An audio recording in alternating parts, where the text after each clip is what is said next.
तो कौन क्या है, अपनी किताब का नाम क्या है जो हम चर्चा करने जा रहे हैं? भक्ति रसामृत सिंधु। हरे कृष्ण प्रभु जी, धन्यवाद। हरे कृष्णा, दंडोत प्रणाम। तो हम हरे जो कृष्णा। हरे कृष्णा, दंडवत प्रणाम, दंडवत प्रणाम। दंडोत प्रणाम। तो जो हम किताब हम चर्चा करने जा रहे हैं, है ना,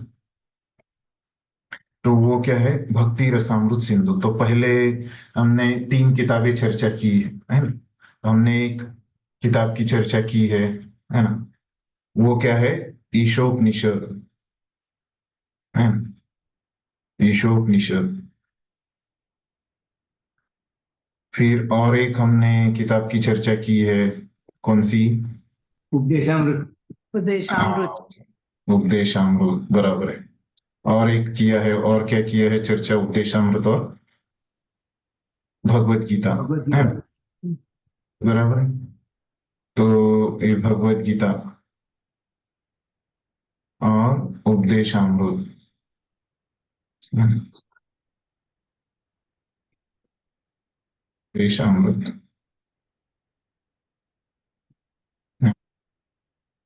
उपदेश अमृत, है ना। और अभी हम कौन सी किताब चर्चा कर रहे हैं? तो भक्ति रसामृत सिंधु, है ना, भक्ति रसामृत सिंधु, है ना। तो अभी मैंने ऐसे क्यों निकाला है, त्रिकोण पिरामिड की तरह? मतलब ईशोपनिषद जो हमने चर्चा की, तो उसमें क्या चर्चा किया था कि कैसे एक वेदों का भाग था वो, है ना। उपदेश क्या रहते हैं, सॉरी, ये क्या बोलते हैं, ये जो ये रहते हैं, एक उपनिषद क्या रहते हैं? ये वेदों के भाग रहते हैं, है ना। वेदों के ही वो भाग उपनिषद बोलते हैं उसको। तो मतलब यहाँ पे जो लोग होते, तो बहुत ही यहाँ पे एक ब्रॉड कैटेगरी थी, है ना।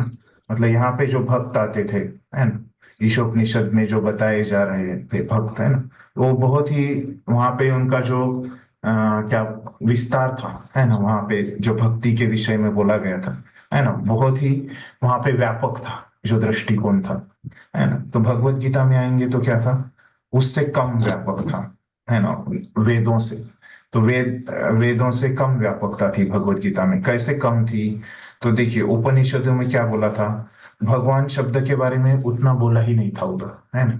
जैसे परम सत्य, है ना, नहीं तो जो खास करके जो ईशोपनिषद में बोला गया है ना, किसका? ईशावास्य तत्व का पालन, है ना, ईशावास्य जो तत्व है उसका पालन करना है ना। तो ऐसे ये विषयों के बारे में बोला गया था उपनिषद में। और फिर भगवत गीता में क्या, कौन से विषय के बारे में बोला गया था कि भगवान को प्राप्त करने के कौन से मार्ग है ना, भगवान के प्राप्ति के विविध मार्ग, है ना, इसके बारे में हमको बोला था। तो कौन से थे विविध मार्ग भगवत गीता में भगवान के प्राप्ति के? तो एक कर्मयोग का मार्ग था, है ना। फिर कौन सा मार्ग था? ज्ञान योग। दूसरा कौन सा? ज्ञान योग का था, है ना। फिर और कौन सा मार्ग था?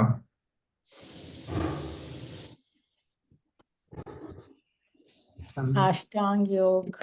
हाँ, अष्टांग योग। और उसके पहले ध्यान योग या अष्टांग योग, है ना, उसी का नाम अष्टांग योग, ध्यान योग, अष्टांग योग। और फिर भक्ति योग, है ना, अंतिम। तो यहाँ पे थोड़ा सा भक्ति का उल्लेख आया, है ना। तो उससे जो उपनिषदों में भक्ति के बारे में उल्लेख था, है ना, वो थोड़ा अप्रत्यक्ष था। तो भगवत गीता में क्या हो गया? वो थोड़ा प्रत्यक्ष रूप से उल्लेख आ गया भक्ति योग के बारे में, भक्ति के बारे में, है ना।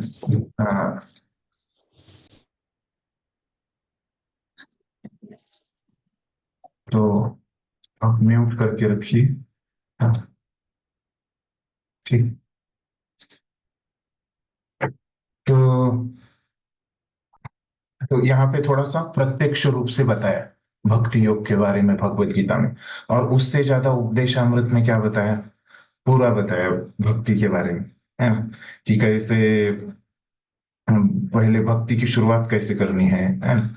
पूरा कहाँ से? इंद्रिय संयम से लेके, है ना। तो पूरा राधा रानी तक है ना, वो भक्ति के स्तर के बारे में, इंद्रिय समय से, है ना, फिर गोवर्धन के बारे में बताया, है ना, फिर राधा कुंड के बारे में बताया, है ना, तो ऐसे वृंदावन के बारे में बताया, है ना। फिर भक्ति में उससे पहले क्या बताया कि भक्ति में आपको कैसे ये रस प्राप्त होता है, कैसे, जैसे पहले आपको भक्ति क्या लगती है, एक कड़वे रस की तरह लगती है ना, जैसे जिसको पी लिया हुआ है ना, उस आदमी को कैसे गन्ने का जूस का स्वाद आता है ना, वो मीठा होके भी कड़वा लगता है, उस वैसे लगती है। तो वहां से लेके आपको गोवर्धन और राधा कुंड, है ना, फिर राधा रानी, यहाँ तक पूरा एक रास्ता बताया भक्ति का, है ना। कौन सी किताब में बताया ये भक्ति का रास्ता, कौन सी किताब में हमको बताया पूरा विस्तार से? उपदेशामृत, भक्ति रसामृत सिंधु में। नहीं, उपदेशामृत में, बराबर, जो प्रभु जी ने उपदेशामृत में बताया ना, इंद्रिय संयम। तो अभी भक्ति रसामृत सिंधु में क्या बताने वाले हैं, है ना। तो ये भक्ति के बारे में और गहराई में, खास करके हमारा जो गौड़ीय वैष्णव सिद्धांत है ना, तो उसके बारे में भक्ति रसामृत सिंधु, है ना, गौड़ीय वैष्णव पद्धति में हमारे खास करके कैसे होता है ना, भक्ति की संकल्पना क्या है ना, हमारे संप्रदाय में। तो ये सब, ये किताब ने क्या बोली है, अगर आपको, आप मुझे पूछोगे, है ना, कि क्या है ये भक्ति रसामृत सिंधु ग्रंथ में क्या है, तो जैसे भक्ति की व्याख्या है ना, तो ये सबसे महत्वपूर्ण चीज यहाँ पे क्या है कि भक्ति की कहने की जगह मैं ऐसे कहूंगा कि शुद्ध भक्ति की व्याख्या है ना। तो शुद्ध भक्ति की व्याख्या इस किताब ने दी है, रूप गोस्वामी ने, है ना। और ये किताब किन्होंने लिखी है? रूप गोस्वामी ने, है ना। तो रूप गोस्वामी ने यहाँ पे ये किताब में सबसे महत्वपूर्ण चीज जो दी है, तो भक्ति की व्याख्या दी है ना। और ये किताब, तो आप म्यूट करके रखिए अपने आप को।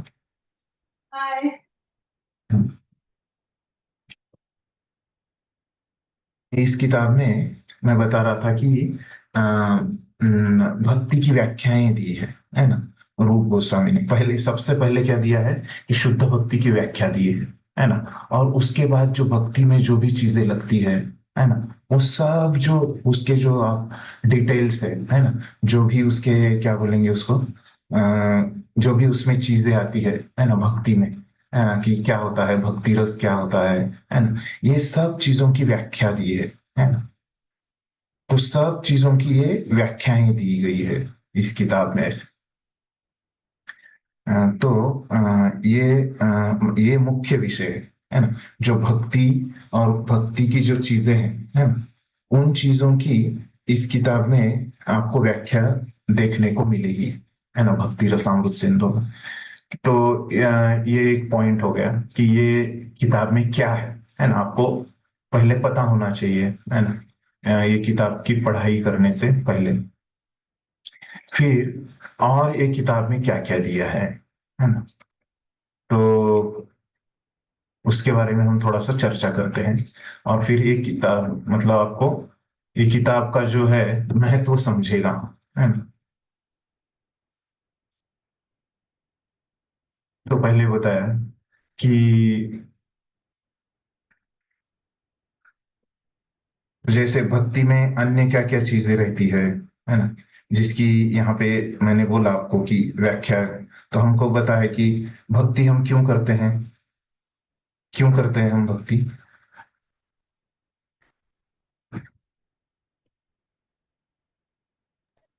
क्या लगता है आप लोगों को, क्यों लग करते हैं हम लोग भक्ति? भगवान को प्रसन्न करने के लिए, कृष्ण प्रेम के लिए। हाँ, हाँ, भगवान को प्रसन्न करने के लिए, कृष्ण प्रेम के लिए, है ना। तो ये प्रेम क्या रहता है, अभी हमको पता नहीं उसके बारे में, है ना, क्योंकि अभी तो हमको प्राप्त नहीं होगा। तो ये प्रेम भक्ति क्या रहती है ना। फिर भाव भक्ति क्या रहती है ना। तो ये सब प्रेम भक्ति की व्याख्या, भाव भक्ति की व्याख्या, है ना। तो ये भक्ति की, शुद्ध भक्ति की व्याख्या के साथ, है ना, ये सब व्याख्याएं इस किताब में की गई है ना। तो आपको लगता होगा फिर ये व्याख्याओं की क्या जरूरत है ना। जैसे मराठी में प्रसिद्ध कहावत क्या है कि देव भावाचा भुकेला, है ना। और इसमें क्या बोलते हैं कि हिंदी में क्या बोलेंगे उसको कि भगवान को तो भाव चाहिए, है ना। तो फिर भगवान को भाव चाहिए, ये व्याख्या हम याद करने से, है ना। फिर क्या जरूरत है इतनी एग्जैक्ट व्याख्या हमको याद करने की, है ना। ऐसे हमको लग सकता है, लेकिन देखिए हमको वो पता नहीं है भक्ति क्या है ना, प्रेम भक्ति क्या है ना। तो ये चीजें हमको पता ही नहीं, तो क्या हो जाएगा वहां पे हमको संभ्रम हो सकता है ना। तो इसीलिए हमको ये चीजें क्लियरली, स्पष्टता से हमको ये चीजें पता होनी चाहिए। तो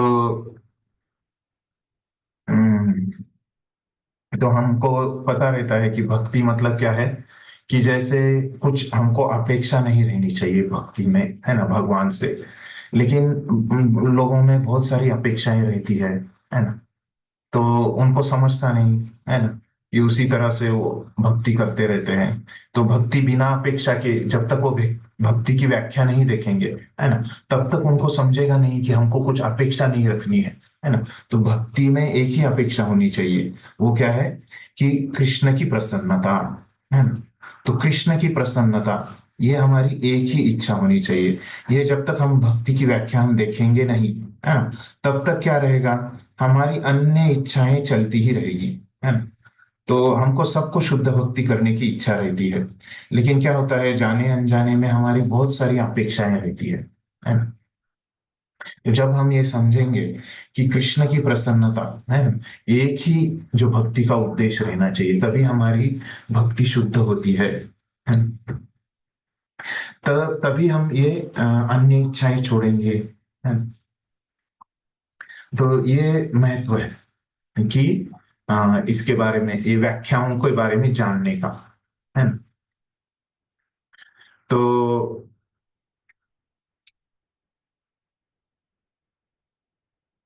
इसके बाद खास करके क्या होता है, ये व्याख्याओं को नहीं जानेंगे तो हमको तो पता है कि हमको लग सकता है कि ये भक्ति तो क्या है, बुद्धि से हम प्राप्त नहीं कर सकते, है ना। जैसे रूप गोस्वामी क्या बोलते हैं, युक्तिस्तु केवला नैव यद अस्य अप्रतिष्ठता, है ना। मतलब क्या, कि ये जो युक्तियां रहती है ना, तो ये तर्क रहता है ना, युक्ति रहती है, ये बुद्धि रहती है ना, इससे हम भक्ति को प्राप्त नहीं कर सकते। तो कैसे हम इसको प्राप्त कर सकते हैं, वो बताते हैं कि स्वल्पापि रुचिर एव स्यात्, है ना। तो भक्ति को हम कैसे प्राप्त कर सकते हैं, अनुभव से, है ना। तो अनुभव से हमको क्या आती है, रुचि आती है ना, टेस्ट आती है। रुचि मतलब वो थोड़ी सी रुचि मिलती है ना, थोड़ा सा हमको आनंद मिलता है भक्ति को, और हम और भक्ति करते हैं। तो इस प्रकार से हम भक्ति को प्राप्त कर सकते हैं, इस प्रकार से वो बोलते हैं।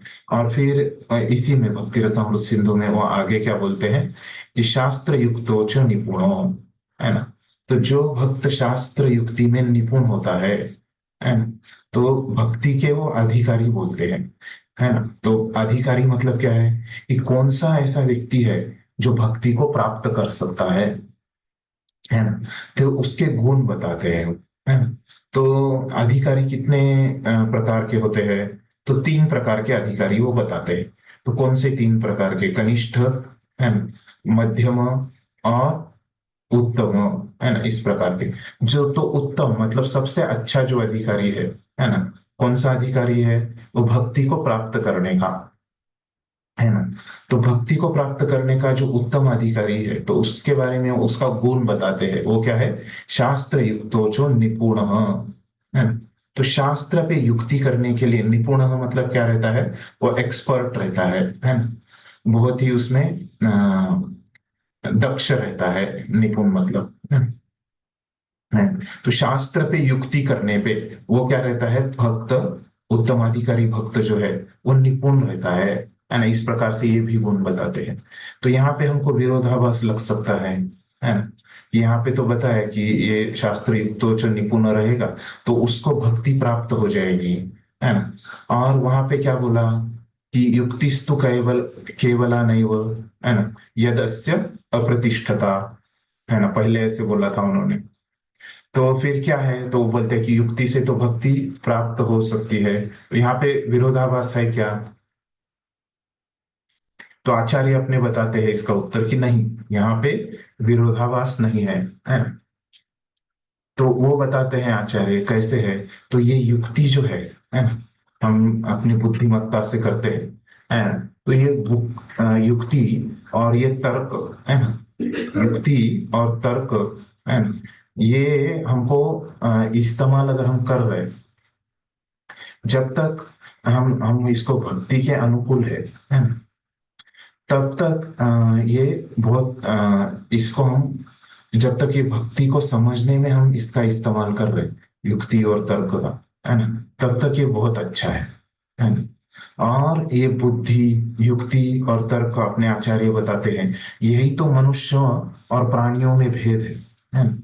तो प्राणी तो क्या कर सकते हैं, युक्ति का, तर्क का इस्तेमाल नहीं कर सकते भक्ति के आधार पे, है ना, बुद्धि का। तो वो बताते हैं कि ये बुद्धि से, तर्क से, युक्ति से ही हम कुछ ज्यादा कार्य कर सकते हैं, है ना। तो प्राणियों से कुछ खास कार्य कर सकते हैं जो मनुष्य के लिए है ना। तो वो बताते हैं फिर आगे कि ये युक्ति और तर्क है ना, ये कैसे रहते हैं, कैसे रहना चाहिए हमारा, शास्त्र पे आधारित रहना चाहिए, है ना, शास्त्र पे आधारित रहना चाहिए। और क्या रहना चाहिए कि जैसे पहले मैंने बताया कि अनुकूल रहना चाहिए, है ना, भक्ति के लिए अनुकूल रहना चाहिए। तो ये दो गुण रहने चाहिए इसमें खास करके, है ना। तो इसीलिए अपने आचार्यों ने क्या किया है, इतनी सारी किताबें लिखी है ना, ताकि हम ये बुद्धि का जो इस्तेमाल है, हम शास्त्र पे आधारित कर सके, भक्ति के लिए अनुकूल कर सके, है ना। तो जब तक ये जो हमारा बुद्धि है शास्त्र पे आधारित है ना, और अनुकूल है भक्ति के लिए, भगवान की सेवा के लिए, है ना, तब तक ये बुद्धि क्या है, बुद्धि से ये अच्छी है ना, और इसको हम सेवा में इस्तेमाल कर सकते हैं बुद्धि को। तो और जब ये शास्त्रों पे आधारित नहीं रहती है ना, तो ये बुद्धि को क्या बोलते हैं, कुबुद्धि बोल जाते हैं कुबुद्धि, है ना, दुर्मति, है ना, इस शब्दों से उसको बताया जाता है, कुबुद्धि, दुर्मति, है ना। तो इस प्रकार के शब्दों से उसको बताया जाता है जब भक्ति ये शास्त्रों पे आधारित नहीं रहती, और रहती है तो कोई उसको सुबुद्धि, है ना, इस प्रकार से उसको बताया जाता है। ठीक है। तो ये हो गया कि क्यों ये व्याख्याएं जो है ना, ये हमको जरूरी है ना, जो यहाँ पे दी गई है। ठीक है। तो ये भक्ति रसामृत सिंधु है ना, ये ग्रंथ जो है, तो ये रूप गोस्वामी ने लिखा है ना। फिर तो रूप गोस्वामी को ऐसे कहा जाता है ना। तो यहाँ पे आपको दिखेगा जो रूप गोस्वामी ने जो व्याख्याएं की है ना, तो बहुत सारे जो शास्त्रों के जो श्लोक है ना, तो उसके आधार पे उन्होंने ये व्याख्याएं की है ना। बहुत सारे आपको यहाँ पे एक तो व्याख्याएं दिखेगी और संदर्भ दिखेंगे, है ना, जिसके आधार पे ये व्याख्याएं की गई है ना। तो ये दो चीजें ही आपको ये किताब में ज्यादा दिखेगी, तो व्याख्याएं और संदर्भ ऐसे ही आपको ये किताब में दिखते रहेगा। तो फिर अभी ये तो हो गया ये किताब के बारे में और ये किताब के विषय के बारे में। हाँ, और एक यहाँ पे महत्वपूर्ण बात है, तो रूप गोस्वामी ने इतने सतर्कता से, है ना, और इतने क्या बोलते हैं, सतर्कता और सावधानी से, है ना, ये किताब लिखी है।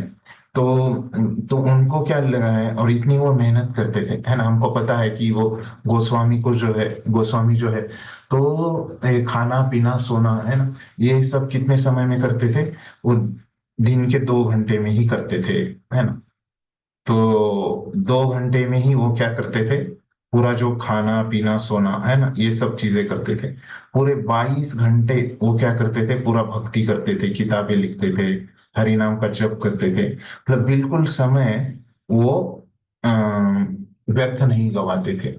तो फिर भी इनको कितना समय लगा है, ये जो इन्होंने व्याख्या की है ना। और अगर किस चीज की अगर आपको व्याख्या करनी है, तो आपको उस चीज के बारे में बहुत अभ्यास करना पड़ता है ना। बहुत सारी, जैसे मैंने कहा कि इस किताब में उन्होंने बहुत सारे संदर्भ दिए हैं, है ना, जहाँ पे भी व्याख्याएं की है उन्होंने। तो क्या किया, तो उनको भी कितने लगे हैं, 17 साल लगे हैं, है ना, ये किताब लिखने के लिए, है ना? तो इतना समय लगा है।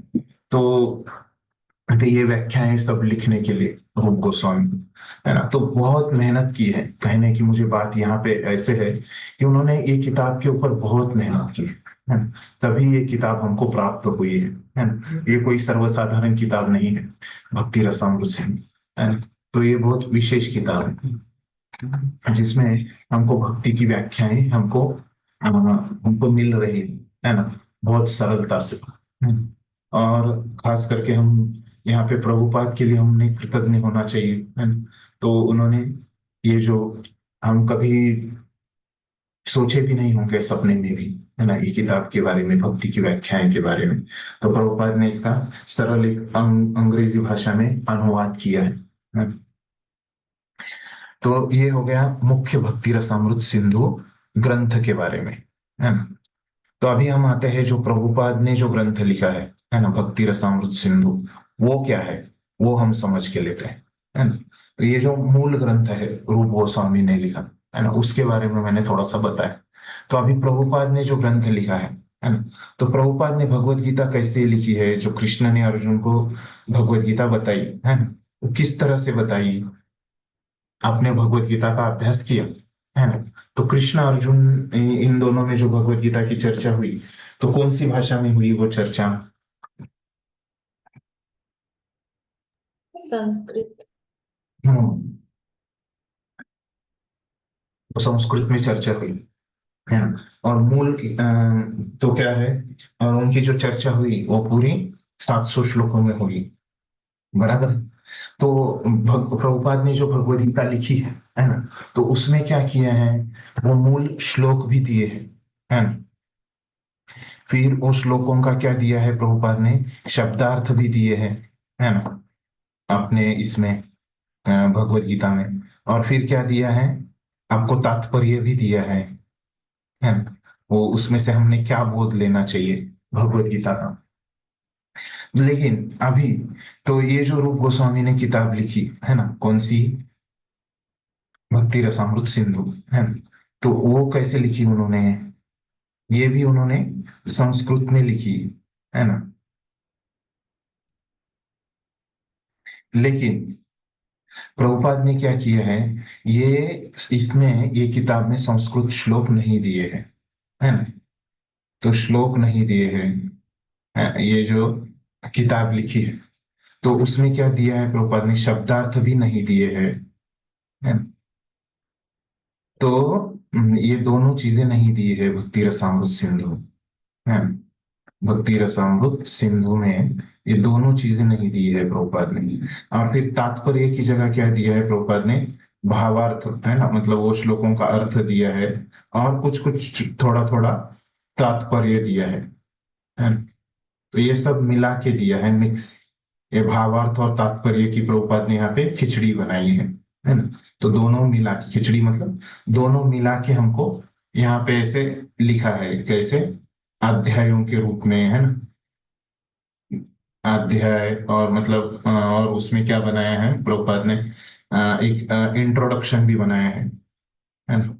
तो इंट्रोडक्शन को यहाँ पे हम क्या बोलेंगे,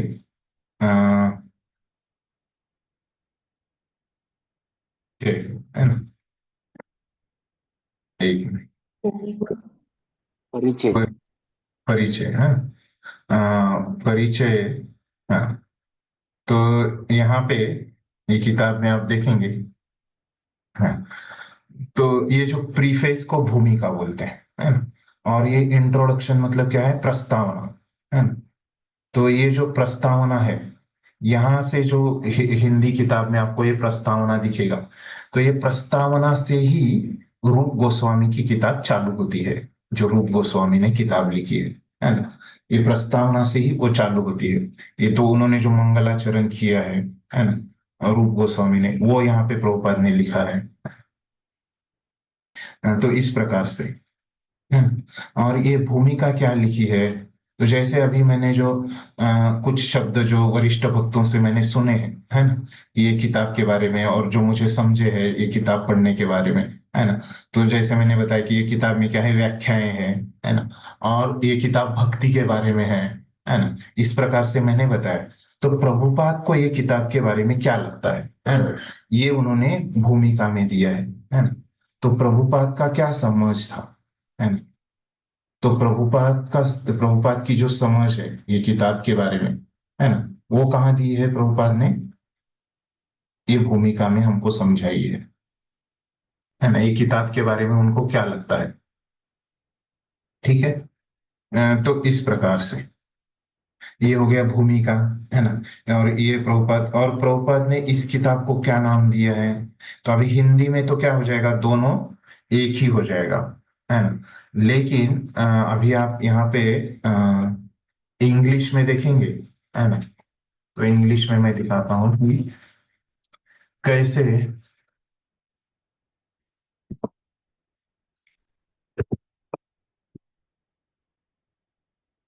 अलग अलग नाम है ना।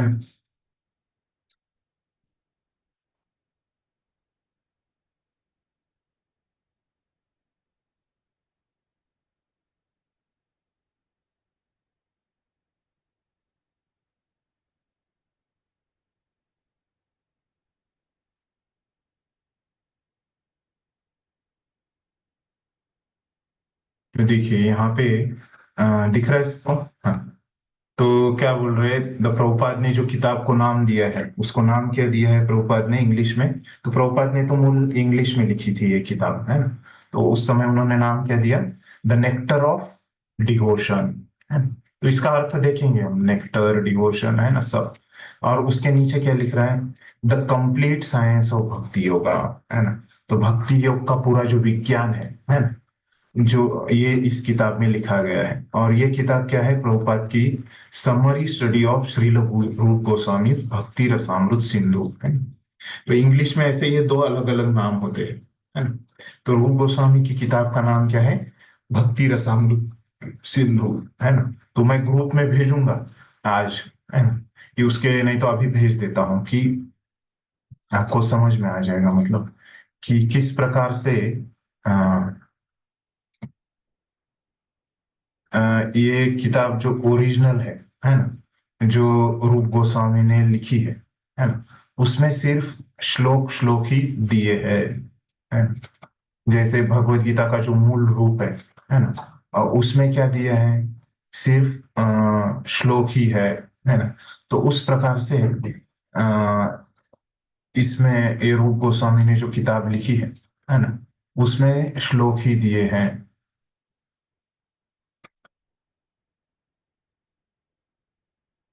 जो पूरे आपको श्लोक श्लोक ही लिखेंगे। तो फिर उसका जो प्रभुपाद ने तात्पर्य लिखा है ना, उनकी भाषा में। और ये किताब में और क्या है कि, तो ऐसे दो अलग अलग नाम है ना। लेकिन हिंदी में क्या होता है, दोनों का भाषांतर भक्ति रसामृत सिंधु ही होता है ना। तो हिंदी में ये दोनों एक ही हो लगता है हमको, लेकिन ये अलग अलग है। तो यहाँ पे बताने का मुद्दा क्या था मेरा, कि ये दो अलग अलग है। तो प्रभुपाद ने जो है यहाँ पे हमको इसका समरी स्टडी दिया है ना। जैसे हमने देखा, समरी स्टडी मतलब क्या होता है, इस पे थोड़ा सा हम देखेंगे कि आपने कभी सुना नहीं होगा समरी स्टडी, है ना, ऐसे किसी बुक का। तो उसके बारे में थोड़ा सा हम चर्चा करते हैं। तो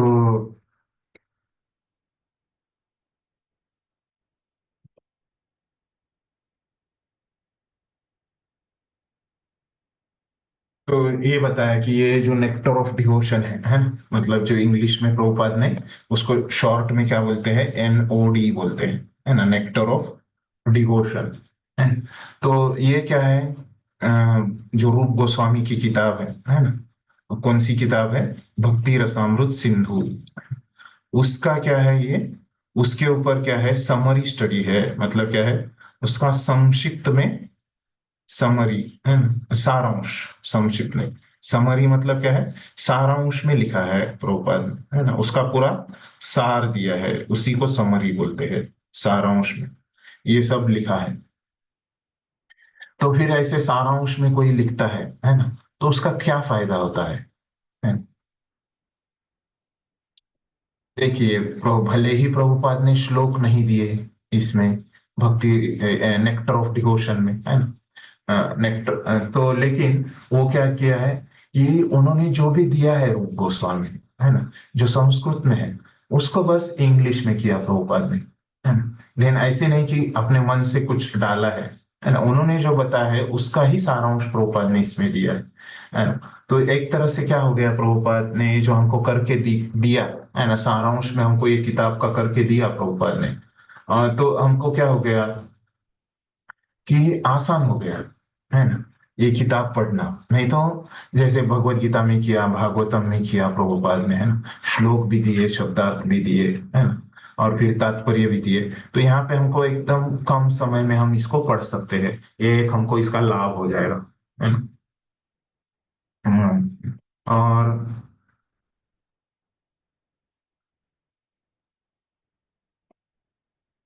और एकदम आसानी से हम इसको पढ़ सकते हैं, एकदम एक कथा की तरह से हम इसको पढ़ सकते हैं।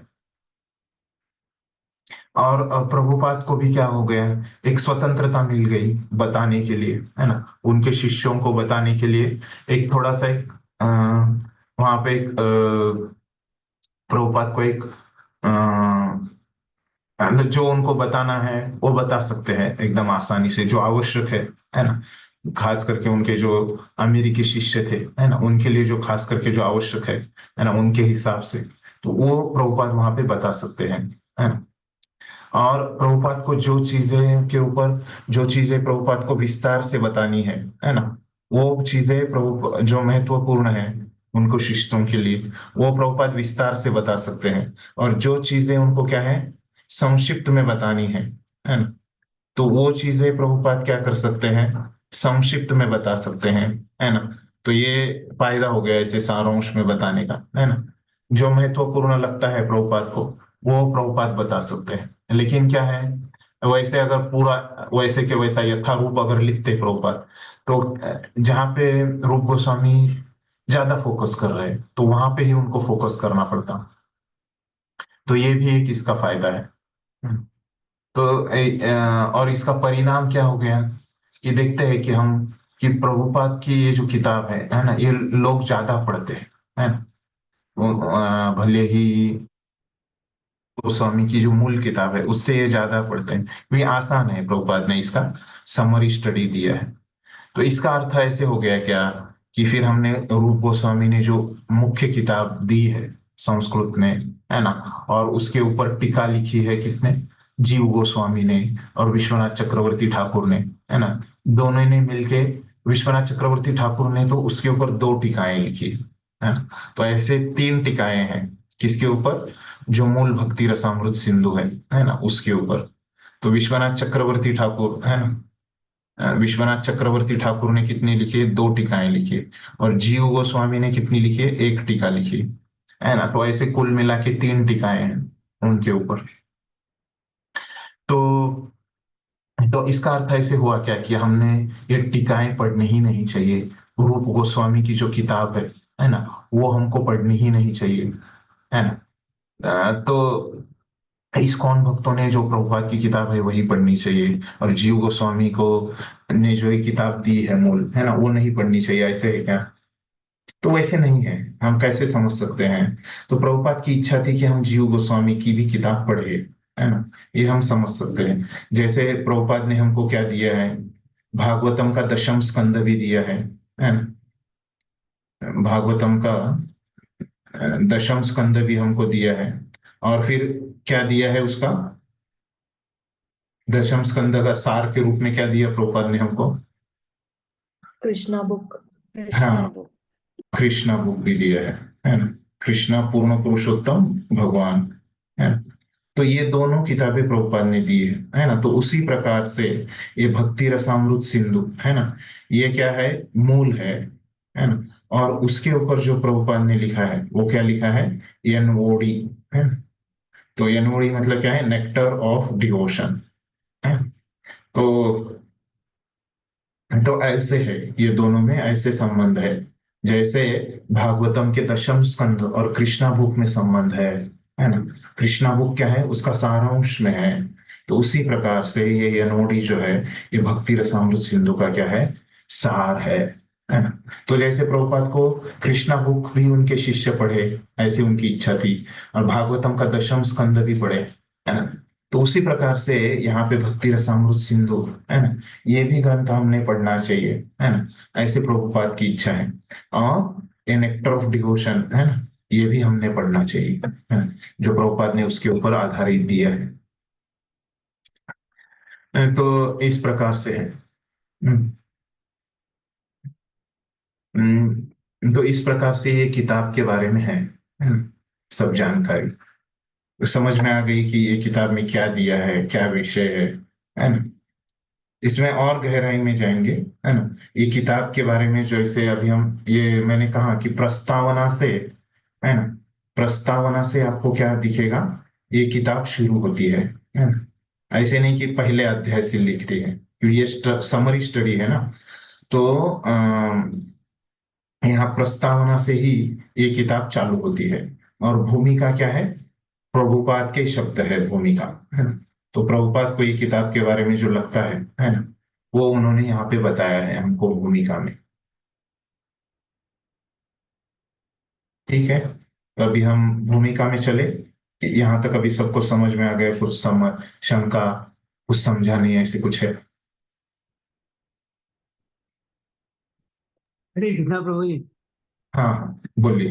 इसमें ये जो भक्ति रसायन सिंधु है, इसमें टोटल हम्म। कितने श्लोक हैं और कितने अध्याय है, कुछ बता सकते हैं?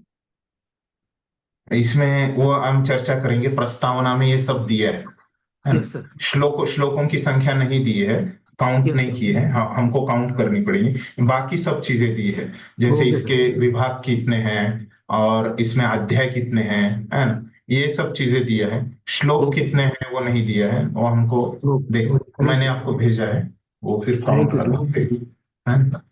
तो ये बताया है, प्रस्तावना में ये विषय आएगा, तब हम करेंगे इसके ऊपर चर्चा। तो इसका पीडीएफ शेयर होगा क्या? हिंदी का क्या, हाँ मतलब हमें भी ये प्रभुपाद का किताब का क्या, हाँ ये किसका जो पीडीएफ। तो जो भी हम लोग पढ़ेंगे उसका पीडीएफ एक साथ में भेजा तो भी, या तो फिर जैसे पेज वाइज जैसे जैसे पढ़ रहे हैं वैसे भी। ओके ओके, नहीं ये इसका तो मैंने भेज दिया आपको, मतलब ये प्रभुपाद के पीडीएफ, किताब का पीडीएफ बोल रहे हैं ना। हाँ इसका ये तो जो भेज दिया, हाँ मैं हम दिखा रहा लोग हूँ अभी यहाँ पे। हाँ भेज दिया मैंने, अभी ग्रुप में भेज दिया। ठीक है बिल्कुल सही। वो संस्कृत का पहले ही भेज दिया था, अभी 2 मिनट पहले ये भी भेज दिया। तो सुरेंद्र प्रभु का मैसेज आया है यहाँ पे कि वो ज्वाइन नहीं कर पा रहे, उनको कोई कॉल करके बताएगा क्या। और लिंक चेंज हो गई ना, तो वो ज्वाइन नहीं कर पा रहे। यहाँ पे उनको रिप्लाई करता हूँ, उनको कोई फोन करके बता दीजिए।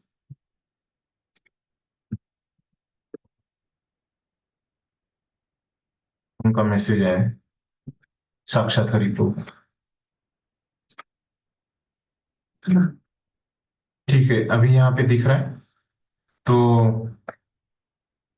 हम भूमिका देखते हैं। तो यहाँ पे भूमिका में पहले 2 पेज जो है ना। तो 2 पेज में के बारे में क्या लिखा है, प्रभुपाद ने इतिहास लिखा है रूप गोस्वामी के बारे में, है ना।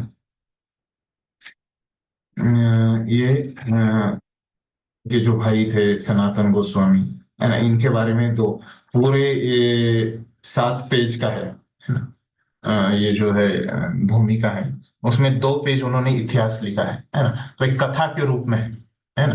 तो ये 2 पेज पहले, है ना। तो कोई पढ़िए, यहाँ पे मैं दिखाता हूँ। तो ये 2 पेज हम पढ़ लेते हैं, है ना। एक कथा है, ज्यादा कुछ समझने लायक नहीं है, आपको समझ में आ जाएगा, है ना? कौन पढ़ेगा? मैं पढ़ू प्रभु जी। पढ़िए। हाँ। हरे कृष्णा। हाँ प्रस्तुत पढ़िए। ग्रंथ में श्रील हाँ रूप गोस्वामी प्रभुपाद की संस्कृत रचना भक्ति रसामृत सिंधु का सार संकलन है। श्रील रूप गोस्वामी उन 6 गोस्वामियों में प्रधान है जो भगवान श्री चैतन्य महाप्रभु के सीधे शिष्य है। जब वे श्री चैतन्य देव से पहली बार मिले उस समय श्रील रूप गोस्वामी प्रभुपाद बंगाल की मुस्लिम सरकार में मंत्री थे। वे और उनके भाई सनातन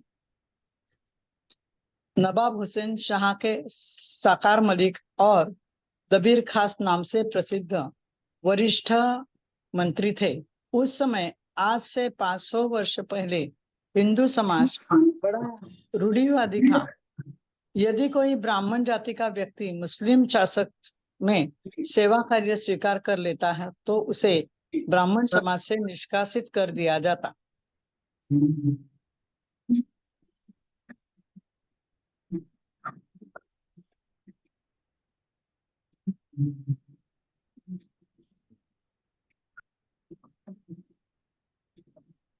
पढ़िए। हाँ, दबीर खास और साकार मलिक की ऐसी स्थिति थी।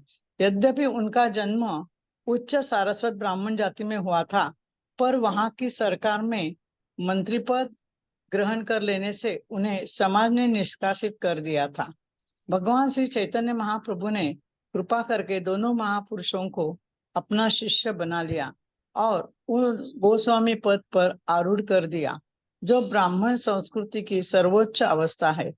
इसी प्रकार भगवान चैतन्य ने जन्म से मुस्लिम होने पर भी हरिदास ठाकुर को अपना शिष्य स्वीकार किया और बाद में हरे कृष्ण कृष्ण कृष्ण हरे हरे, हरे राम राम राम हरे हरे महामंत्र के कीर्तन का आचार्य पद प्रदान किया। भगवान चैतन्य देव का सिद्धांत सार्वभौम है। जो कोई श्री कृष्ण के तत्व को जानता है और उनकी सेवा के परायण हो, उसे ब्राह्मण वंश में जन्मे व्यक्ति से श्रेष्ठ समझा जाता है। संपूर्ण वैदिक शास्त्रों, विशेषतः भगवद गीता, श्रीमद् भागवत का मूल सिद्धांत यही है। भगवान चैतन्य महाप्रभु के आंदोलन के इसी सिद्धांत को भक्ति रसामृत सिंधु में दिखाया गया है। इसके द्वारा कोई भी व्यक्ति गोस्वामी पद पर आरूढ़ हो सकता है। भगवान चैतन्य महाप्रभु की दबीर खास और साकार मलिक नामक इन दोनों भाइयों से भेंट मालदा जिले के रामकेली ग्राम में हुई थी। उस भेंट के बाद दोनों ने सरकारी सेवा को त्याग कर भगवान चैतन्य देव के शरणागत हो जाने का निश्चय किया।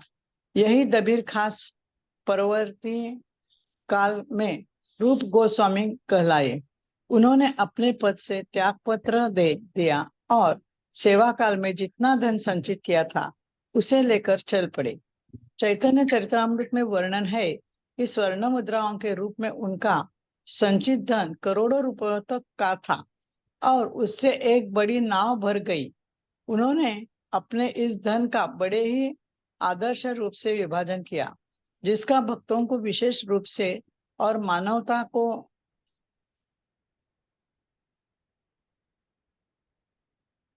सामान्य रूप से पालन करना चाहिए। संचित संपत्ति का आधा भाग कृष्ण भावना भावित पुरुषों अर्थात ब्राह्मणों और वैष्णवों को दिया गया।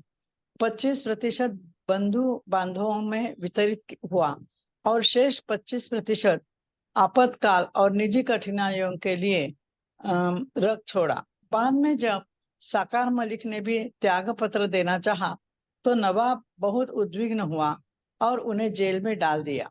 साकार मलिक ने जो परावर्तीकरण में श्रील सनातन गोस्वामी नाम से ख्यात हुए, अपने भाई के निजी धन का लाभ उठाया जो गांव के एक धनी के यहाँ जमा था और उसके द्वारा वे शहंशाह का कारागार से भाग निकले।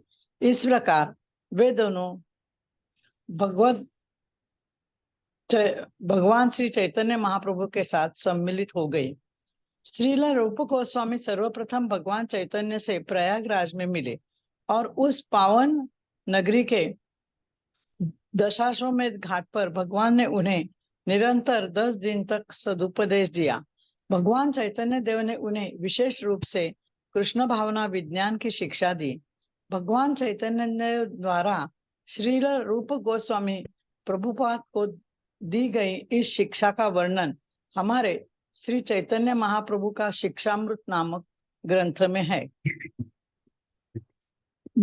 बाद में श्रील रूप गोस्वामी ने भगवान चैतन्य देव की शिक्षा का विविध वैदिक शास्त्रों के ज्ञान और प्रमाण के आधार पर विस्तृत रूप से प्रतिपादन किया।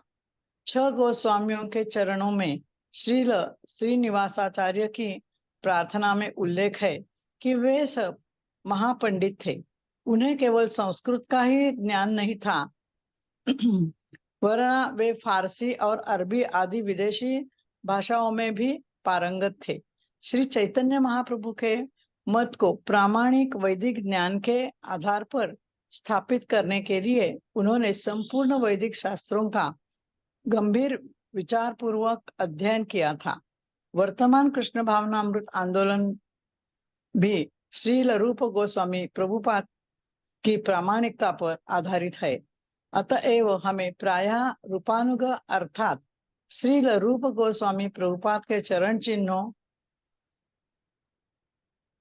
का अनुगामी कहा जाता है।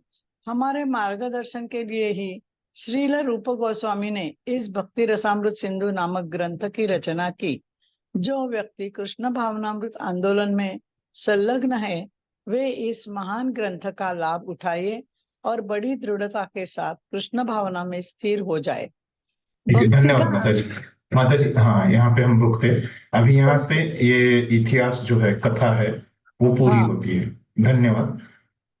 तो अभी आगे जो विषय है ना, तो जय प्रभुपाद भक्ति के तत्व, भक्ति के बारे में थोड़ा सा बताते हैं ना, जो तत्व ज्ञान है भक्ति का। तो वह हम धीरे धीरे पढ़ेंगे, तत्व ज्ञान है ना। तो एक कथा को हम थोड़ा सारांश रूप में एक बार देख लेते हैं कि क्या क्या हो गया है ना। तो पहले कहाँ से शुरू करते हैं प्रभुपाद, है ना। तो भूमिका में यहाँ पे आपको दिख रहा होगा कि क्या बोल रहे हैं कि इस ग्रंथ में क्या दिया है। जैसे मैंने आपको पहले ही बताया कि क्या दिया है, सारांश रूप में सार से बताया है ना। इस तरह से बता रहे प्रभुपाद, है ना।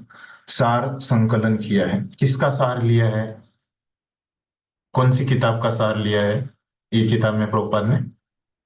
भक्ति रसामृत सिंधु का है ना? हाँ, जो रूप गोस्वामी ने लिखी है, रूप गोस्वामी प्रभुपाद ने लिखी है भक्ति रसामृत सिंधु, है ना। ये जो ग्रंथ लिखा है, ये किताब उन्होंने लिखी है, उसका यहाँ पे उन्होंने सार रूप में लिया है प्रभुपाद ने, है। फिर तो ये कौन थे रूप गोस्वामी, है ना। तो उनके बारे में बताते हुए क्या बताते हैं प्रभुपाद, ये 6 गोस्वामियों के में प्रधान थे, है ना। और तो जब वो चैतन्य महाप्रभु को पहली बार मिले, है ना, तो कहाँ पे मिले थे वो? रामकेली नामक जगह है ना। और अभी भी वो जो जहाँ पे वो ये करते थे, उनकी पूजा अर्चना करते थे, है ना, वो विग्रह अभी भी है ना। वहां पे आप रामकेली जाएंगे तो, है ना। और वहां पे जो वहां पे राधा कुंड, श्याम कुंड, गोवर्धन, है ना, ये जो प्रकट हुआ था वहां पे, है ना। तो ये सब अभी भी वहां पे हमको दिखाई पड़ता है रामकेली में, है ना। तो ये रामकेली जो जगह है ये मालदा जिले में है ना, बंगाल में। तो वहां पे ये अभी भी उनकी जगह है ना। और जैसे उनके जो भाई है सनातन गोस्वामी, है ना, वो जेल में थे वहां पे, है ना। और वो जेल अभी भी है वहां पे, है ना, जिस जेल में सनातन गोस्वामी को रखा गया था, है ना। तो यहाँ पे तो अभी एक कथा में बताया प्रभुपाद ने आगे कि कैसे रूप गोस्वामी ने जब वो मंत्री का जब उन्होंने क्या किया, इस्तीफा दे दिया, और जब उनकी सब धन संपत्ति इकट्ठा हो गई तो कितना हो गया था, एक नाव भर गई थी, है ना। और वो तो चले गए रूप गोस्वामी, है ना। फिर ये रूप गोस्वामी जाने के बाद वहां पे जो मुस्लिम राजा था, है ना, उन्होंने क्या किया था, सनातन गोस्वामी को वहां पे जो जेल में डाला था, कारागृह में डाला था, वो कारागृह अभी भी वहां पे है ना, रामकेली में आपको देखने को मिलेगा। तो यहाँ पे ये है कि वो कहाँ पे मिले थे, है ना, ये बताने के लिए मैंने वो रामकेली का बताया था। पहली बार वो कहाँ पे मिले थे, है ना, कौन मिले थे, वहां पे चैतन्य महाप्रभु, रूप गोस्वामी और सनातन गोस्वामी, है ना। और उस समय के जगह का नाम क्या था, रामकेली। और वो क्या थे, वो क्या काम करते थे रूप गोस्वामी, वो मुस्लिम जो राजा था, है ना, तो वहां पे वो मंत्री थे, है ना। अ, तो ये क्या थे, वित्त मंत्री थे रूप गोस्वामी, और सनातन गोस्वामी प्रधानमंत्री थे, है ना।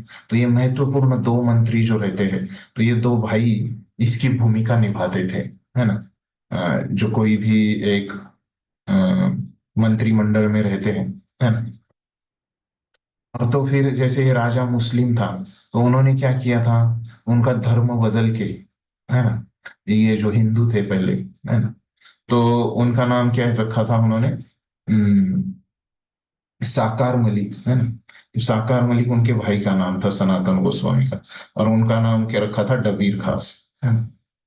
तो ये दो नाम रख के उनका बताया था। और उस समय ये क्या थे, ये मंत्री मुस्लिम लोगों के साथ काम करने से, है ना, तो इनका संग बहुत ज्यादा था। और यहाँ पे अभी बताया नहीं प्रभुपाद ने, लेकिन मैंने एक प्रवचन में सुना है कि वहां पे कैसे था कि ये लोग तैयार नहीं थे, इनको पैसे की उतनी आवश्यकता नहीं थी, है ना। और मतलब ज्यादा आवश्यकता नहीं थी, है ना। ऐसे नहीं लगता था उनको कि ज्यादा कमाना चाहिए, है ना, संतुष्ट थे लोग। लेकिन ये इतने लोग बुद्धिमान थे, ये राजा के, मुस्लिम राजा के नियंत्रण में ये लोग काम भी नहीं करना चाहते थे, उधर जॉब ही नहीं करना चाहते थे उसके अंदर। लेकिन वो राजा ने क्या किया कि अगर तुम यहाँ पे काम नहीं करोगे तो क्या करूंगा, मैं यहाँ पे भक्तों को मार दूंगा, मेरे राज्य में जो भक्त है ना। तो भक्तों की जान बचाने के लिए, है ना, तो ये लोग वहां पे नौकरी करते थे राजा के लिए। नहीं तो वो राजा क्या बोलता था कि मैं वैष्णव लोगों को मार दूंगा, है ना।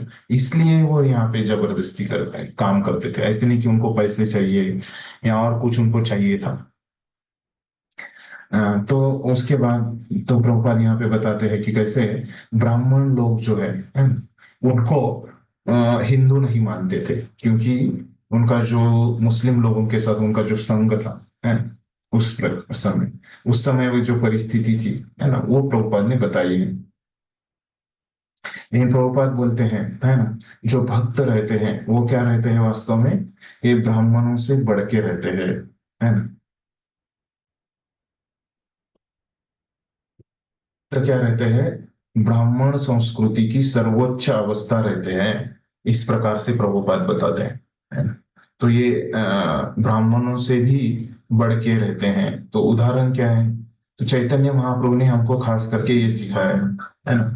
जैसे चैतन्य महाप्रभु के जो भक्त थे, है ना, तो कौन थे, नामाचारी हरिदास ठाकुर, है ना। उनको वो चैतन्य महाप्रभु ने उनका शिष्य बोल के स्वीकार किया था, है ना। और उनको कौन सा पद दिया चैतन्य महाप्रभु ने, आचार्य पद, है ना, जिसको नामाचार्य बोलते हैं, है ना।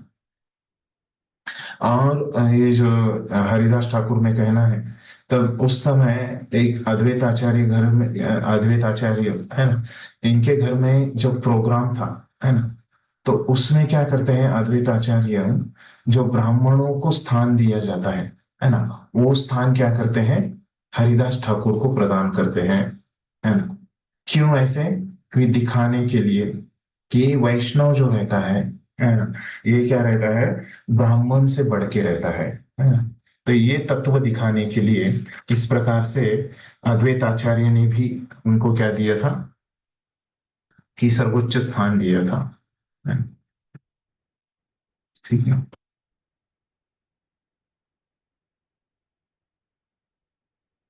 फिर बाद में प्रभुपाद हमको बता रहे हैं कि ये भगवान चैतन्य देव का सिद्धांत सार्वभौम है। जो कोई श्री कृष्ण के तत्वों को जानता है और उनकी सेवा के परायण है, उसे ब्राह्मण वंश में जन्मे व्यक्ति से श्रेष्ठ समझा जाता है। यहाँ पे अभी और उस पे स्पष्टता से प्रभुपाद बता रहे हैं, है ना, कि कैसे ये जो वैष्णव रहता है ना, ये ब्राह्मण से भी श्रेष्ठ रहता है ना। तो आप अभी देखिए हमारे जो कृष्ण भावनामृत आंदोलन में है ना, तो जाति व्यवस्था को हम उतना महत्व नहीं देते, है ना, मतलब कुछ भी महत्व नहीं देते, है ना। तो हर कोई जो जाति का व्यक्ति है ना, अपने कृष्ण भावनामृत आंदोलन इस्कॉन में आ सकता है, भक्ति कर सकता है ना। तो सबको यहाँ पे समान उसका दर्जा दिया जाता है ना। ऐसे जाति के आधार पे कोई भेदभाव नहीं किया जाता। संपूर्ण वैदिक शास्त्रों, विशेषतः भगवद गीता भागवत का मूल सिद्धांत यही है ना। तो सब शास्त्रों में ये दोहराया गया है ना। और चैतन्य महाप्रभु का भी यही है। भक्ति रसामृत सिंधु में भी आपको ये सिद्धांत मिलेगा, है ना। कोई भी व्यक्ति गोस्वामी बन सकता है ना। कोई भी व्यक्ति गोस्वामी बन सकता है, मतलब हम सबको गोस्वामी गोस्वामी बोलना चाहिए कि हमको, तो क्या है, कोई भी व्यक्ति जो गोस्वामी के शिक्षाओं का पालन करता है वो गोस्वामी बन सकता है ना। कोई भी व्यक्ति जो गोस्वामी की शिक्षाओं का पालन करके उनके जैसे गुणों को विकसित करता है वो गोस्वामी बन सकता है ना। वो बिना किए कोई भी गोस्वामी नहीं बन सकता। इस प्रकार से उसका अर्थ है ना? ये यहाँ पे उसमें तत्व भी देते हैं प्रभुपाद एक कथा के बीच में, है ना। और भगवान चैतन्य महाप्रभु की डबीर खास और साकार मली नामक इन दोनों भाइयों से भेंट मालदा जिले के, हाँ यहाँ पे बताया है गया, मालदा जिले के रामकेली ग्राम में हुई थी। तो अभी वो मालदा जिला है, उस समय पता नहीं उसका नाम क्या था। ये दोनों ने सरकारी सेवा को त्याग कर भगवान चैतन्य देव को शरणागत उसी समय, है ना, वो बोले कि हम छोड़ देना चाहते हैं ये नौकरी, है ना। इन चैतन्य महाप्रभु ने उनको कंटिन्यू करने को बोला। अब उन्होंने अपने पद के त्याग पत्र दिए, है ना, सेवा काल में धन संचित किया, है ना। तो हाँ, तो यहाँ पे एक तत्व बताया गया है ना। खास करके जो भी धन रहता है ना, तो ये धन जो रहता है ना, यह बहुत हमारी आसक्ति का कारण बन सकता है ना। तो ये धन के कारण महान महान जो साधक है ना, वो अपने पद से विचलित हो गए हैं, है ना। तो धन का इस्तेमाल कैसे भगवान की सेवा में करना चाहिए, हमको प्रश्न पड़ आते रहता है मन में कि किस तरह से हम, हमारे पास जो धन है ना, तो किस तरह से ये धन को हम भगवान की सेवा में या कहीं पे भी इसको इस्तेमाल करना चाहिए, है ना? तो उसके लिए उन्होंने बहुत आदर्श यहाँ पे तत्व बताया गया है ना। तो वो क्या बोलते हैं कि आधा भाग कृष्ण भावना भावित पुरुषों अर्थात ब्राह्मणों और वैष्णवों को दिया गया है। तो उनके जो ये था धन था, है ना, उसमें से आधा भाग उन्होंने कहाँ खर्चा किया, जो साधु थे, जो कृष्ण भावना भावित लोग थे, वैष्णव थे, है ना, उनके ऊपर उन्होंने खर्चा किया। फिर आधा जो बचा, है ना, उसका मतलब आधा, है ना, मतलब कितना हो गया, पूरे का कितना हो गया, 25%, है ना। 25% उन्होंने किसको दिया, अपने रिश्तेदारों को, है ना, जैसे उनका जो परिवार था, बंधु बांधवों को, है ना, इनको दिया। और फिर बचा हुआ जो 25% है वो आपातकाल, है ना। आपातकाल मतलब ये जो जो भी इमरजेंसी आता है ना, जैसे कोई बीमार गिरता है ना, कुछ होता है हमारे घर में, है ना, ऐसे अनेक प्रकार की इमरजेंसी आ सकती है। तो ये इमरजेंसी के लिए उन्होंने 25% रखा, है। तो इस प्रकार से उन्होंने पूरा उनका जो धन है ना, ये आदर्श है ना। तो हमको जितना हो सके, है ना, तो वो ये आदर्श के हम नजदीक आने का हम प्रयास कर सकते हैं। एक आदर्श उन्होंने प्रस्तावित किया। तो इस प्रकार से उस समय क्या हो गए, ये दोनों भाई चैतन्य महाप्रभु को मिल गए, है ना।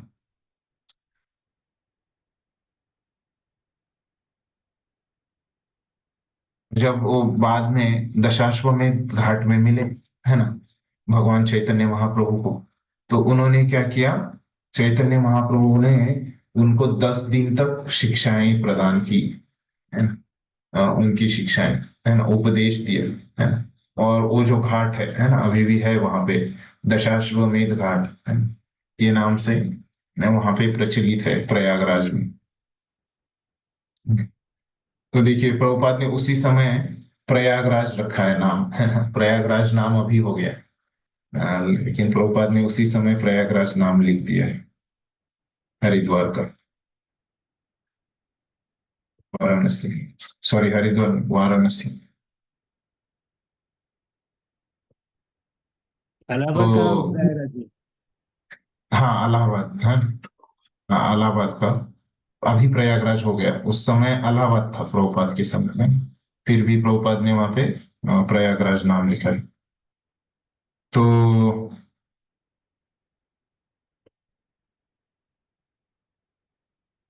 इस प्रकार से तो अभी प्रभुपाद क्या बोल रहे हैं कि चैतन्य महाप्रभु का शिक्षामृत नामक ग्रंथ में है जो उन्होंने उपदेश किए हैं, तो प्रभुपाद ने भी वहां पे एक किताब लिखी है कि शिक्षामृत, है ना, उस समय उसका नाम था। अभी क्या है कि चैतन्य महाप्रभु की रूप गोस्वामी को शिक्षाएं, ऐसे कुछ नाम है उस किताब का।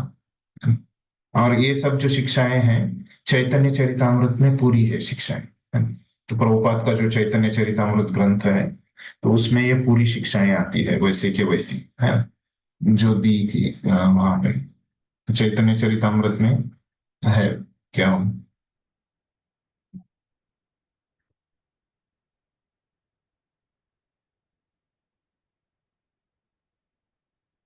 तो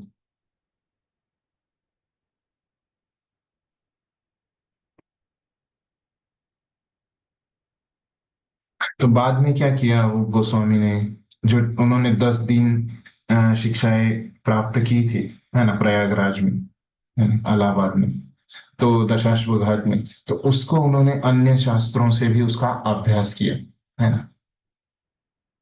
और वो तो पंडित थे, है ना, मंत्री थे, तो संस्कृत को अच्छी तरह से जानते थे, है ना। तो बहुत दक्षता से उन्होंने, निपुणता से अन्य शास्त्रों का उन्होंने अभ्यास किया, और उन्होंने क्या किया कि ये भक्ति की रसामृत सिंधु, है ना, इस ग्रंथ की स्थापना की, है। तो किसके लिए है ये भक्ति रसामृत सिंधु ग्रंथ, है ना। तो जो भी कृष्ण भावनामृत आंदोलन में संलग्न है, वे इस महान ग्रंथ का लाभ उठाएं और बड़ी दृढ़ता के साथ कृष्ण भावना में स्थिर हो जाए, है ना। तो अभी हमको लोग प्रश्न पूछते हैं कि भक्ति में स्थिर कैसे हुआ जाए, है ना। तो हम कभी करते हैं भक्ति, नहीं करते, है ना। तो कैसे स्थिर हो सकते हैं, तो स्थिर होने के लिए हमको क्या करना पड़ेगा, क्या बताया यहाँ पे कि हम को ये ग्रंथ का अध्ययन करना पड़ेगा, है। तो क्यों ये ग्रंथ पढ़ना है, तो जिनको कृष्ण भावनामृत में स्थिर होना है ना, तो क्या करना पड़ेगा उनको, भक्ति रसामृत सिंधु ये ग्रंथ का अध्ययन करना पड़ेगा, है ना। ठीक है, तो यहाँ तक हमने पढ़ा है ना, यहाँ पे इतिहास और एक कथा बताया है ना? तो धीरे धीरे अभी हम आगे बढ़ते हैं, है ना? तो एक परिच्छेद, अभी अगला एक परिच्छेद पढ़िए कोई, भक्ति का अर्थ, तो वहां से। हरे कृष्ण प्रभु जी, मैं पढ़ूं? हाँ पढ़िए। भक्ति का अर्थ है सेवा करना। किसी भी सेवा में कुछ ना कुछ आकर्षण रहता है जिससे सेवक उसमें निरंतर लगा रहता है। इस जगत में हम निरंतर किसी न किसी प्रकार की सेवा में लगे रहते हैं और इस सेवा का उद्दीपन है यह आनंद जो हमें उससे मिलता है। पत्नी और संतान के स्नेहवश गृहस्थ दिन रात अथक परिश्रम करता है। परोपकारी भी इसी प्रकार प्रेमवश बृहद परिवार के लिए कार्य करता है। और जो राष्ट्रवादी है वह अपने देशवासियों के लिए प्राण Please प्रण mute, देकर but त्याग करता है। there is something. वह शक्ति जो परोपकारी, गृहस्थ और राष्ट्रवादी को अपने अपने कार्य में लगाए रखती है, उसका नाम रस है, जो अति मधुर है। भक्ति रस लौकिक कर्मियों के साधारण रस से भिन्न है। लौकिक कर्मी दिन रात एक ऐसे रस को भोगने के लिए परिश्रम करते हैं जो,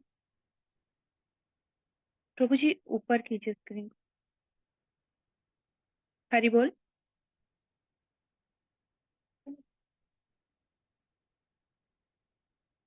अपने अपने कार्य में लगाए रखती है, उसका नाम रस है, जो अति मधुर है। भक्ति रस लौकिक कर्मियों के साधारण रस से भिन्न है।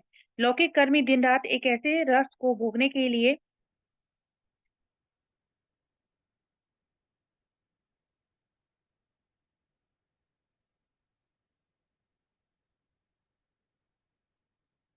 लिए परिश्रम करते हैं, जो वास्तव में इंद्रिय तृप्ति है। ऐसे रस का स्वाद अधिक देर तक नहीं रहता और इसलिए लौकिक कर्मियों में अपने भोगने की अवस्था को निरंतर बदलते रहने की प्रवृत्ति रहती है। व्यापारी पूरे सप्ताह कार्य करने में संतुष्ट नहीं होता, अतएव सप्ताहांत होने पर वह कुछ परिवर्तन चाहता है और इसलिए ऐसे स्थान पर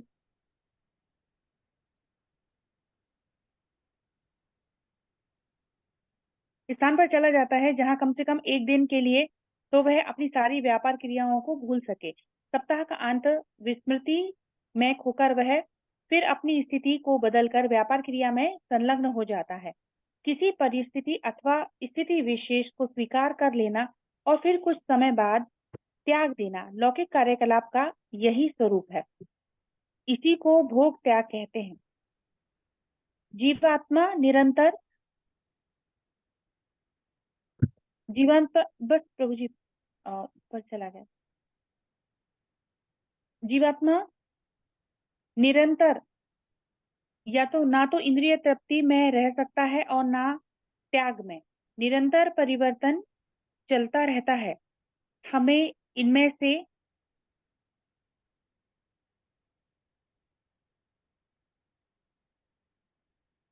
यहाँ पे वो दिखा रहा हूँ। हाँ, देखने में प्रॉब्लम हो रही है मुझे। कुछ सुख नहीं मिलता क्योंकि हमारा शाश्वत स्वरूप इनमें से किसी भी अवस्था में, हाँ, इनमें इनमें से से किसी अवस्था में हमें सुख नहीं मिलता क्योंकि हमारा शाश्वत स्वरूप इन दोनों से भिन्न है। इंद्रिय तृप्ति अधिक समय तक नहीं रहती, अतएव इसे चपल सुख कहते हैं। उदाहरण के लिए एक साधारण मनुष्य दिन रात अथक परिश्रम करके अपने परिवार वालों को सुख देने में सफल होता है और इससे उसे एक प्रकार के रस की अनुभूति होती है, परंतु जैसे ही उसका जीवन समाप्त हो जाता है, शरीर के साथ ही वह प्राकृत सुख में की हुई सब उन्नति भी समाप्त हो जाती है। अतएव नास्तिकों के लिए मृत्यु को भगवान का रूप माना जाता है। भक्त भक्ति योग के द्वारा भगवान के सानिध्य का अनुभव करते हैं और नास्तिक उनका साक्षात्कार मृत्यु के रूप में करते हैं। मृत्यु होने पर सब कुछ समाप्त हो जाता है, एक नई अवस्था में जो पिछली अवस्था से श्रेष्ठ अथवा अधम हो सकती है। जीवन का एक नया अध्याय शुरू करना होता है। राजनीतिक, सामाजिक, राष्ट्रीय अथवा अंतरराष्ट्रीय किसी भी क्रिया क्षेत्र में सारे कर्मों का फल जीवन के साथ ही समाप्त हो जाएगा, यही बिल्कुल निश्चित है। ठीक है, धन्यवाद माता जी, धन्यवाद। ठीक है, हरे कृष्णा, धन्यवाद। तो अभी यहाँ पे हम देखते हैं कि यहाँ परिच्छेद में प्रभुपाद पहले भक्ति को बारे में बता रहे हैं थोड़ा सा, है ना, और फिर बाद में आगे आगे के परिच्छेदों में अभी हमने वो पढ़ा नहीं, है ना, तो यहाँ पे एक भक्ति का परिचय देते हैं प्रभुपाद, है ना। और खास करके ये भक्ति का परिचय क्यों दे रहे हैं, क्योंकि प्रभुपाद को एक संकल्पना यहाँ पे बतानी है। वो कौन सी है कि भक्ति रस की, है ना। तो भक्ति रस की ये संकल्पना बताने के लिए, मतलब भक्ति क्यों करता है व्यक्ति, है ना। रस मतलब क्या है, रुचि, है ना। तो क्या आनंद मिलता है भक्ति करने से, ये बताना है प्रभुपाद को। और आगे के परिच्छेद में ये भक्ति रस की संकल्पना बताते हैं प्रभुपाद, और फिर उसके आगे के परिच्छेदों में क्या बताते हैं प्रभुपाद कि ये भक्ति रसामृत सिंधु जो ग्रंथ है ना, उसमें क्या क्या महत्वपूर्ण विषय है ना, प्रभुपाद का जो मत है वो बताते हैं, है ना। तो अभी जैसे मैंने बताया कि ये परिच्छेद में क्या है कि भक्ति का परिचय दे रहे हैं, है ना। तो उसमें प्रभुपाद क्या लिखते हैं, ये प्रभुपाद भक्ति क्या है ना। तो भक्ति क्या है ये बताने के लिए प्रभुपाद क्या बताते हैं, भक्ति का अर्थ है सेवा करना। तो इसे इंग्लिश में प्रभुपाद ने क्या बताया कि डिवोशनल सर्विस, है ना। तो भक्ति मतलब ऐसे हमको लग सकता है कि भगवान की पूजा है ना, वो तो है ही, या अन्य और कुछ भी लग सकता है ना, कि उपवास करना मतलब ही भक्ति है ना। ऐसे हमारी अनेक अनेक एक भ्रांत गलत धारणाएं होती है ना। तो उपवास करना तो है भक्ति का अंग है ना, जैसे हम एकादशी करते हैं, लेकिन सिर्फ उतना ही मतलब भक्ति नहीं है ना। तो भक्ति का अगर बताना है तो क्या है महत्वपूर्ण, उसका अर्थ क्या है कि सब कुछ कर रहे हैं लेकिन सेवा नहीं कर रहे, है ना। तो वो उसको कुछ अर्थ नहीं है, इस प्रकार से। तो ये भक्ति का अर्थ तो तो क्यों व्यक्ति एक सेवा करता है ना। तो फिर बता रहे कि क्यों व्यक्ति सेवा करता है। तो किसी भी सेवा में कुछ ना कुछ आकर्षण होता है। तो क्यों व्यक्ति सेवा करता है, तो हर एक व्यक्ति को अलग अलग सेवा अच्छी लगती है ना। तो अब उसका जो आकर्षण है ना, हर एक व्यक्ति का आकर्षण जो है अलग अलग रहता है। तो अपना उसका जो आकर्षण है ना, जैसे कोई किचन में जाके सेवा करेगा, है ना, कोई गार्डन में जाके सेवा करेगा भगवान के, है ना, कोई भगवान के लिए माला बनाएगा, है ना, कोई भगवान की किताबें बांटेगा, है ना, तो कोई विग्रहों का सेवा करेगा, है ना। तो अलग अलग जो व्यक्ति को अच्छा लगता है ना, उस प्रकार से वो व्यक्ति वो सेवा करता है। और अगर हम ये भगवान की सेवा में नहीं लगेंगे, है ना, तो क्या करेंगे, वो कार्य जो हमको अच्छा लगता है वो करेंगे हम, किसके लिए करेंगे, खुद के लिए ही करेंगे। तो जैसे हम यहाँ पे दिया है ना, कि कुछ लोगों को क्या लगता है कि दूसरों की चिंता करना, है ना, दूसरों की सेवा करना, दूसरे व्यक्तियों की, तो कुटुंब का प्रभुपाद उदाहरण लेते हैं, वो सेवा अच्छी लगती है। जैसे मैंने आपको जो सेवाएं बताई, विग्रह सेवा, किचन सेवा, है ना, ये सेवाएं बताई। तो वैसे ही क्या रहता है, कुछ लोगों को अच्छा लगता है कि एक परिवार, है ना, भक्त मतलब क्या रहता है, हमारा एक भक्तों का एक परिवार रहता है मंदिर में, है ना। तो जिसको हम कम्युनिटी बोलते हैं, है ना। तो ये जो परिवार है ना, तो ये परिवार में क्या रहते हैं, तो बहुत सारे लोग लगते हैं, है ना। जैसे परिवार में माता पिता अपने बच्चों की देखभाल करते हैं, है ना, वो अच्छा लगता है। तो अपने वैसे ही मंदिर का जो एक कम्युनिटी रहता है, उसमें कुछ लोगों को क्या लगता है कि दूसरों की चिंता करना, उनके लिए पैसे कमाना, है ना, उनको देना, जैसे माता पिता जो कार्य करते हैं, है ना, उनका ख्याल रखना, उसके लिए परिश्रम करते हैं।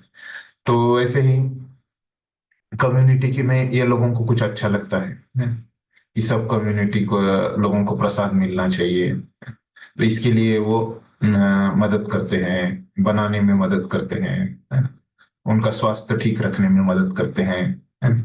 तो इस प्रकार के कार्य, क्योंकि उसमें क्यों वो उस प्रकार का कार्य करते हैं, क्योंकि उनको उसमें रस मिलता है ना। तो रस मतलब क्या होता है, अ, तो ये उसका नाम रस है ना। और ये रस क्या रहता है, अति मधुर रहता है ना।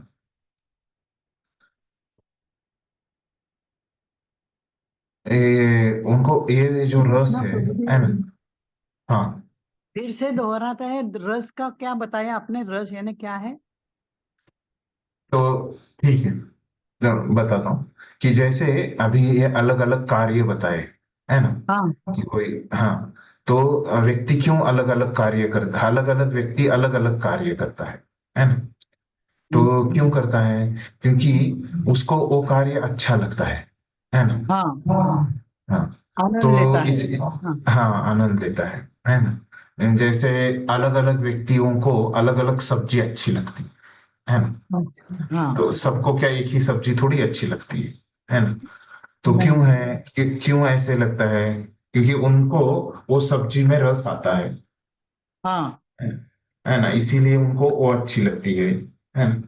तो जो अच्छा लगने का है ना, उनको वही सब्जी क्या लगती है, अति मधुर लगती है ना। तो क्यों ऐसे लगता है, तो उसी का नाम रस है ना, जो हाँ। अच्छा लगता है ना, ओके। उसको ही रस कहा जाता है ना। तो सब लोगों को, अलग अलग लोगों को जो अलग अलग सब्जी अच्छी लगती है, सब अलग अलग लोगों को जो अलग अलग मिठाई भी अच्छी लगती है ना। क्यों अच्छी लगती है, क्योंकि उनका रस अलग अलग है ना। उनका जो टेस्ट करने का है ना, उसको रस कहा गया है ना। जो उनको अच्छा लगता है ना, अलग अलग चीजों में, उसको रस कहा गया है ना। और इस सबको क्या लगता है कि उनका जो रस, हाँ, वही क्या है, अति मधुर है ना। उनका जो रस है वही सबसे अच्छा है ना, ऐसे लगता है। तो ये जो रस है, अच्छा लगना है ना, ये कैसे है, दो प्रकार का है ना। दो प्रकार का अच्छा लगना है ना। तो कौन से दो प्रकार है इसमें, बताइए, समझ में आया किसी को कि कौन से दो प्रकार का रस होता है।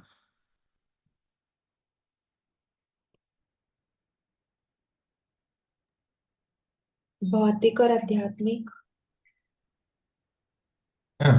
तो यहाँ पे क्या बताया है, भौतिक रस लौकिक कर्मियों के साधारण रस से भिन्न है ना। तो यहाँ पे जो क्या किया है, भक्ति रस है ना, जैसे माता जी ने बताया भौतिक और आध्यात्मिक, तो यहाँ पे भक्ति रस है ना, और कर्मियों का रस है ना, इस प्रकार से भी हम बोल सकते हैं। नहीं तो जो माता जी ने बताया कौन सा, भौतिक है ना, और आध्यात्मिक है ना, इस प्रकार से भी हम बोल सकते हैं, है ना। तो अभी हमको क्या पता चला यहाँ पे, ये परिच्छेद में, कि रस के बारे में पता चला, है ना। और रस क्या होता है, अगर आप में से किसी, क्या होता है रस, कोई बताना चाहेगा।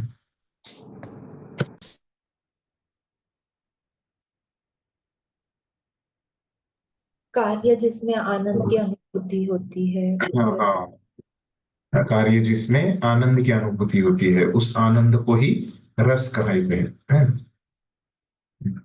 तो और ये रस कितने प्रकार का होता है, भौतिक, आध्यात्मिक, या भक्ति रस, या कर्मियों, लौकिक कर्मियों का रस, है ना। तो इस प्रकार से ये दो नाम भी हो गए ये रस के, है ना। ये हमने यहाँ पे सीखा ये परिच्छेद में। तो आगे क्या बता रहे हैं, है ना, ये परिच्छेद में। तो अभी यहाँ पे बता रहे हैं कि इसमें फर्क क्या होता है। ये दो रस है ना, जो हमने नाम सीखे, कौन से, भौतिक है ना, या लौकिक कर्मियों का रस, या आध्यात्मिक, या भक्ति रस, है ना। तो ऐसे ये इसके जो नाम है, तो ये दोनों में अंतर क्या रहता है ना। तो जो लौकिक कर्मियों का जो रस है ना, वो कर्मी भी क्या करते हैं, दिन रात मेहनत करते हैं, है ना, और अथक परिश्रम करते हैं, है ना। इन किसके लिए करते हैं, अपनी इंद्रिय तृप्ति के लिए, उसमें उनको रस आता है ना। अगर रस नहीं आता तो कार्य क्यों करते हो, है ना। तो इंद्रिय तृप्ति के लिए वो कार्य करते हैं, है ना। तो वो रस में क्या रहता है, उसका जो स्वाद है अधिक देर तक नहीं रहता। और लौकिक कर्मियों में अपने भोगने की अवस्था को निरंतर बदलते ही रहने ही प्रवृत्ति रहती है ना। तो ये भौतिक रस में क्या होता है, अभी पहले ये भौतिक रस के गुणधर्म वैशिष्ट्य बता रहे हैं यहाँ पे प्रभुपाद, है ना। तो ये भौतिक रस जो रहता है ना, तो पहला उसका गुणधर्म क्या बताया, ये अधिक देर तक नहीं रहता, है ना। मतलब क्या रहता है, उसका जो क्षण भंगुर तो बहुत कम हो गया। तो क्या बोल सकते हैं हम उसको, कि एक उसका आयुमान कम रहता है ना, अधिक देर तक नहीं रहता वो, है ना। तो क्या रहती है उसकी, आयु कम रहती है, या उसको यहाँ पे लिखता हूँ।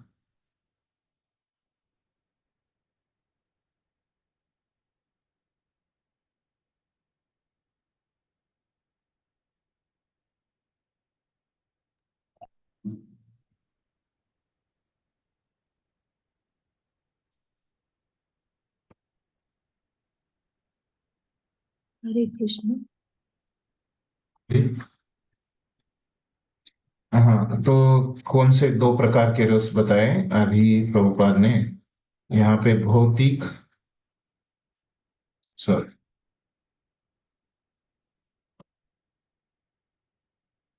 भौतिक और आध्यात्मिक, है ना? तो अभी दोनों के गुणधर्म बताएंगे प्रभुपाद। पहले ये भौतिक रस के बारे में क्या बताया प्रभुपाद ने, कि कैसे क्या बताया भौतिक रस के बारे में? हाँ, ये क्या रहता है, इसकी आयु कम रहती है ना? बहुत ही कम समय के लिए रहता है ये भौतिक रस, है ना? और क्या बताया उसमें कि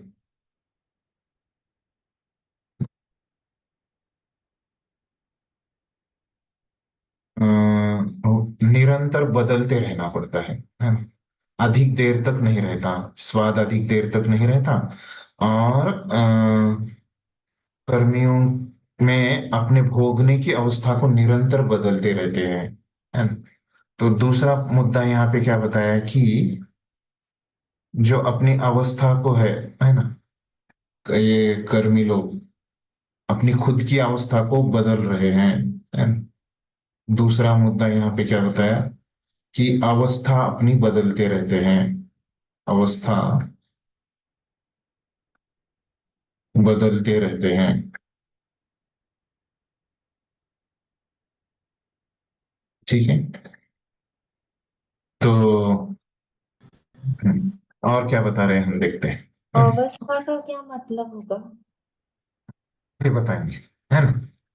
आगे क्लियर हो जाएगा। तो ये अवस्था, कौन सी अवस्था उन्होंने बोली है, सॉरी, तो अपने भोगने की अवस्था, मतलब जो इंद्रिय तृप्ति कर रहे हैं उसका जो भोग कर रहे हैं ना, उसको वो बदलते रहते हैं, है ना? तो अवस्था मतलब अभी सर्वसामान्य अर्थ क्या है? अवस्था मतलब तरीका, है ना? अवस्था मतलब पोजीशन भी हम बोलते हैं कि मेरी पोजीशन ऐसी है। मतलब क्या है कि उनकी जो भोग करने की जो अवस्था है, पोजीशन है, भोग करने की जो पोजीशन है, उसको वो बदलते रहते हैं, है ना? तो कैसे बदलते हैं आगे उसका आएगा उल्लेख, है ना? तो अभी ये समझ लीजिए, ये परिच्छेद का अभ्यास हमारा हो जाएगा तो आपको समझ में आ जाएगा। तो अवस्था मतलब क्या है? पोजीशन है, आपको समझने के लिए आपको क्लियर हो जाएगा आगे। तो यहाँ पे क्या है? अवस्था बदलते हैं, ये दूसरा यहाँ पे वैशिष्ट्य हो गई। तो निरंतर बदलते रहने की प्रवृत्ति रहती है ना? ऐसी उनमें टेंडेंसी रहती है, प्रवृत्ति रहती है ना? तो मतलब उनका मनोभाव क्या रहता है, वो उनकी अवस्था हमेशा वो बदलते रहते हैं। व्यापारी पूरे सप्ताह में, है ना, अभी उसका उदाहरण दे रहे, देखिए आपके प्रश्न का उत्तर यहाँ पे है। तो कैसे वो अवस्था बदलते हैं, तो उसके लिए कौन कौन अवस्था बदलता है? जैसे एक भौतिक व्यक्ति है ना, वो कौन है? व्यापारी है ना? तो वो क्या करता है व्यापारी, अभी उसके बारे में बोल रहे कि कैसे वो अवस्था बदलता है। व्यापारी पूरे सप्ताह कार्य करने में संतुष्ट नहीं होता, है ना? तो उसको तो कार्य करना है क्योंकि उससे पैसे मिलता है ना? जो 6 दिन वो कार्य करता है ना, उससे वो पैसे लेता है, लेकिन एक दिन क्या लेता है हफ्ते में? छुट्टी लेता है ना? अगर उसको पैसे क्यों कमाता है? पैसे कमाना तो उसको अच्छा लगता है, फिर 7वें दिन क्यों नहीं कमाता हो? तो क्यों कमाता है? क्योंकि ये भौतिक सुख है ना, वो जो कर रहा है, इसलिए वो क्या करेगा, उसका गुणधर्म क्या है कि वो अवस्था बदलेगा ही, है ना? वो 7 दिन नहीं कर पाए, है ना? मतलब क्या करेगा, एक अभी उसको जो इंद्रिय तृप्ति करने की जो अवस्था है ना, वो क्या करता है, अपने धंधे पे जाके अपना व्यवसाय करके वो 6 दिन पैसे कमाता है। अगर वो उसका अच्छा लगता है तो फिर 7वें दिन भी उसने जाना चाहिए, तो नहीं जाता है क्योंकि वो भौतिक सुख होने के कारण अगर उसको लंबे समय तक कंटिन्यू करना है वो, है ना, तो क्या करना पड़ेगा, जो उसका भोग कर रहा है, पहले उसकी क्या है, भोग की अवस्था है ना? कौन सी अवस्था है उसकी? भोग की अवस्था है। और एक दिन वो छुट्टी लेता है, फिर वो क्या करता है, अभी त्याग की अवस्था में आ जाता है ना? वही व्यापारी, है ना? त्याग में भी क्या है उसका, जब छुट्टी पे जाता है ना, उसके पीछे भी क्या है, उससे भी वो आनंद प्राप्त करना है। मतलब जो भोग और त्याग है ना, दोनों में उसका क्या है, अपने इंद्रियों के लिए उसको खुशी चाहिए है। लेकिन वो अपने इंद्रियों के लिए खुशी कैसे ले रहा है? 6 दिन काम करके ले रहा है और एक दिन छुट्टी लेके कर रहा है ना। तो अवस्था क्या है? 6 दिन जो काम कर रहा है ये उसकी यहाँ पे अवस्था है, और एक दिन जो छुट्टी लेके भोग कर रहा है इस अवस्था में है ना, पोजीशन, इस कंडीशन में है ना, इस ऐसे समझ सकते हैं। तो ये पोजीशन छुट्टी के पोजीशन में और ये भोग कर काम करने की पोजीशन में, दोनों में क्या चाहता है? वो इंद्रिय तृप्ति चाहता है। तो ऐसे वो बदलता जाता है ना, एक जगह पे स्थिर नहीं होता था जब तक आध्यात्मिक रस उसको प्राप्त नहीं होता है ना। तो आध्यात्मिक रस में कैसे होता है? भक्त लोग रोज वही हरि नाम लेते हैं है ना। ऐसे है क्या कि 1 महीने के बाद उनका मंत्र बदलता है, 15 दिन के बाद मंत्र बदलता है, 40 साल के बाद मंत्र बदलता है? ऐसे कुछ नहीं है। जब से वो भक्ति चालू करना शुरू करते हैं वो एक ही मंत्र रहता है। और कितना करते हैं? 2 घंटा। 2 घंटे में भी ऐसे है क्या? आधे घंटे में कुछ बदलता है ना, 1 घंटे बाद बदलता है। तो क्योंकि ऐसे क्यों कर पाते हैं भक्त लोग? तो प्रभुपाद हमेशा एक फेमस एग्जाम्पल देते थे है ना, कि ये हरे कृष्ण महामंत्र है इसलिए आप लोग इतना जप कर पा रहे हैं। अगर आप Coca Cola Coca Cola Coca Cola Coca Cola Coca Cola ऐसे 2 घंटा बोलो है ना, और पूरा आप बोलते रहो है ना, तो आप नहीं बोल पाओगे है ना। भले ही आपको कितना भी कोका कोला अच्छा लगे है ना, आपको कितना भी पीने में वो अच्छा लगे, लेकिन क्या कर सकते हो? आप उस पे एक ही अवस्था में नहीं रह सकते। भौतिक मतलब क्या रहता है? उसको छोड़ देते हैं। भौतिक चीज आ जाती है मतलब क्या होता है? इसी को छोड़ देते हैं है ना। तो देखिए अभी ये आधुनिक सभ्यता में क्या हो रहा है, सब जगह पे ये भौतिक रस लोग लेके आ रहे हैं है ना। तो जैसे दो व्यक्ति संबंध बनाते हैं है ना, तो अभी खास करके संबंध बनाते हैं, तो वो अगर आध्यात्मिक संबंध नहीं रहेगा, एक दूसरे के भोग के लिए वो संबंध बना रहे है ना, भौतिक ही उनको चाहिए एक दूसरे से, भौतिक ही रस है संबंध बनाने के पीछे, तो क्या करेंगे? वो एक दूसरे को छोड़ देंगे। तो कोई भी संबंध में, कोई भी संबंध रहे है ना, सिर्फ भौतिक स्तर पे रहेगा तो क्या हो जाएगा? वो उनको उसकी अवस्था बदलनी ही पड़ेगी है ना। वो ज्यादा देर जब तक उसमें वो आध्यात्मिकता नहीं लेके आते है ना। तो इसीलिए बोला जाता है कि अगर आपको संबंध अगर लंबे समय तक लेके आना है ना, तो आपको क्या करना पड़ेगा? उसमें कृष्ण को लेके आना पड़ेगा वो संबंध में है ना। तभी आप उसको लंबे समय तक उसकी आयु जो है ना, वो अवस्था की जो आयु है ना, वो आप बढ़ा सकते हो है ना। तो यहाँ पे ये है ना कि यहाँ पे जो बोला है ना, वो जो अवस्था के बारे में जो बोला है यहाँ पे, भोगने की अवस्था निरंतर वो बदलती रहने की प्रवृत्ति रहती है। ठीक है, मिल गए माता जी उत्तर आपके प्रश्न का आगे, कि कैसे क्या बदलते हैं। तो उसी उदाहरण में आगे वो बोल रहे प्रभुपाद कि अतएव सप्ताहांत है ना, मतलब वीकेंड पे, सप्ताहांत मतलब वीकेंड पे क्या करता है वो, होने पर वह कुछ परिवर्तन चाहता है और इसलिए ऐसे स्थान पर चला जाता है जहाँ कम से कम एक दिन के लिए तो वह अपनी सारी व्यापार क्रियाओं को भूल सके है ना। सप्ताह के अंत विस्मृति खोकर वह फिर अपनी स्थिति को बदलकर व्यापार क्रिया में संलग्न हो जाता है ना? मतलब मंडे को है ना वो काम पे चला जाता है। किसी परिस्थिति अथवा स्थिति विशेष को स्वीकार कर लेना और फिर कुछ समय बाद त्याग देना है ना, लौकिक कार्यकलाप का यही स्वरूप है ना। तो यहाँ पे भी वो अवस्था के बारे में आपको समझ में आ जाए। किसी परिस्थिति को अथवा स्थिति विशेष को स्वीकार करना और छोड़ देना, मतलब त्याग देना, स्वीकार करना और त्याग देना है ना। तो ये क्या है? लक्षण है भोग और त्याग का लक्षण है ना। और क्या है? ये भौतिक रस का लक्षण है ना, स्वीकार करना त्याग करना। तो जीवात्मा जो है निरंतर इंद्रिय तृप्ति में रह सकता है, नहीं रह सकता है, या निरंतर न तो इंद्रिय तृप्ति में रह सकता है न तो त्याग में रह सकता है। तो उसको हमेशा ये भौतिक सुख में क्या रहता है, चेंज चाहिए रहता है ना। तो इसीलिए सुख दुख आते हैं, है ना? जीवात्मा हमेशा सुख में भी नहीं रहना चाहता और हमेशा दुख में भी नहीं रहना चाहता, है ना। तो यहाँ पे अभी क्या हमको पता चला कि अवस्था बदलते रहते हैं, है ना। एक ही अवस्था में वो रहना नहीं चाहता जीवात्मा। और क्या रहती है एक ही अवस्था में, एक ही अवस्था में वो रहना नहीं चाहता ना, मतलब एक जैसा ही है, दूसरा तीसरा जो है ना, रहना नहीं चाहता, मतलब एक रहना नहीं चाहता है। और क्या करता, ऐसी उसकी प्रवृत्ति रहती है ना, अवस्था बदलने की, ये उसकी प्रवृत्ति रहती है, उसका स्वभाव रहता है ना। कि हमेशा उसको चेंज चाहिए रहता है ना।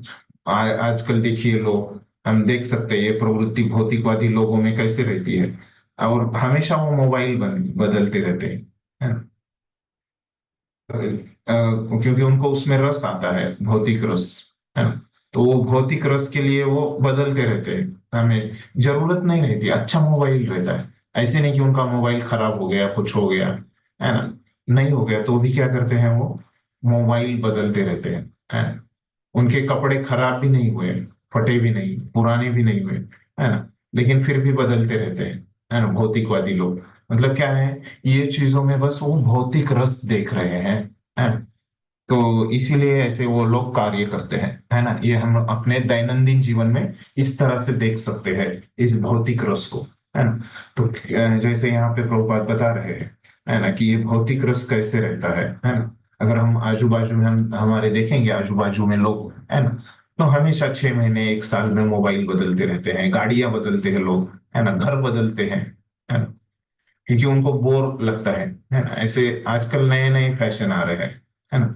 आप लोगों को ज्यादा पता होगा उसके बारे में, कि कैसे लोग ये चीजें बदलते हैं। तो ये हम देख सकते हैं प्रैक्टिकली अपने आजू बाजू में। तो निरंतर परिवर्तन चलता रहता है, हमें इनमें से किसी भी अवस्था में सुख नहीं मिलता, क्योंकि हमारा शाश्वत है ना, तो वो सुखी नहीं रहते, है ना। पुराने मोबाइल में भी वो सुखी नहीं थे, इसलिए बदला।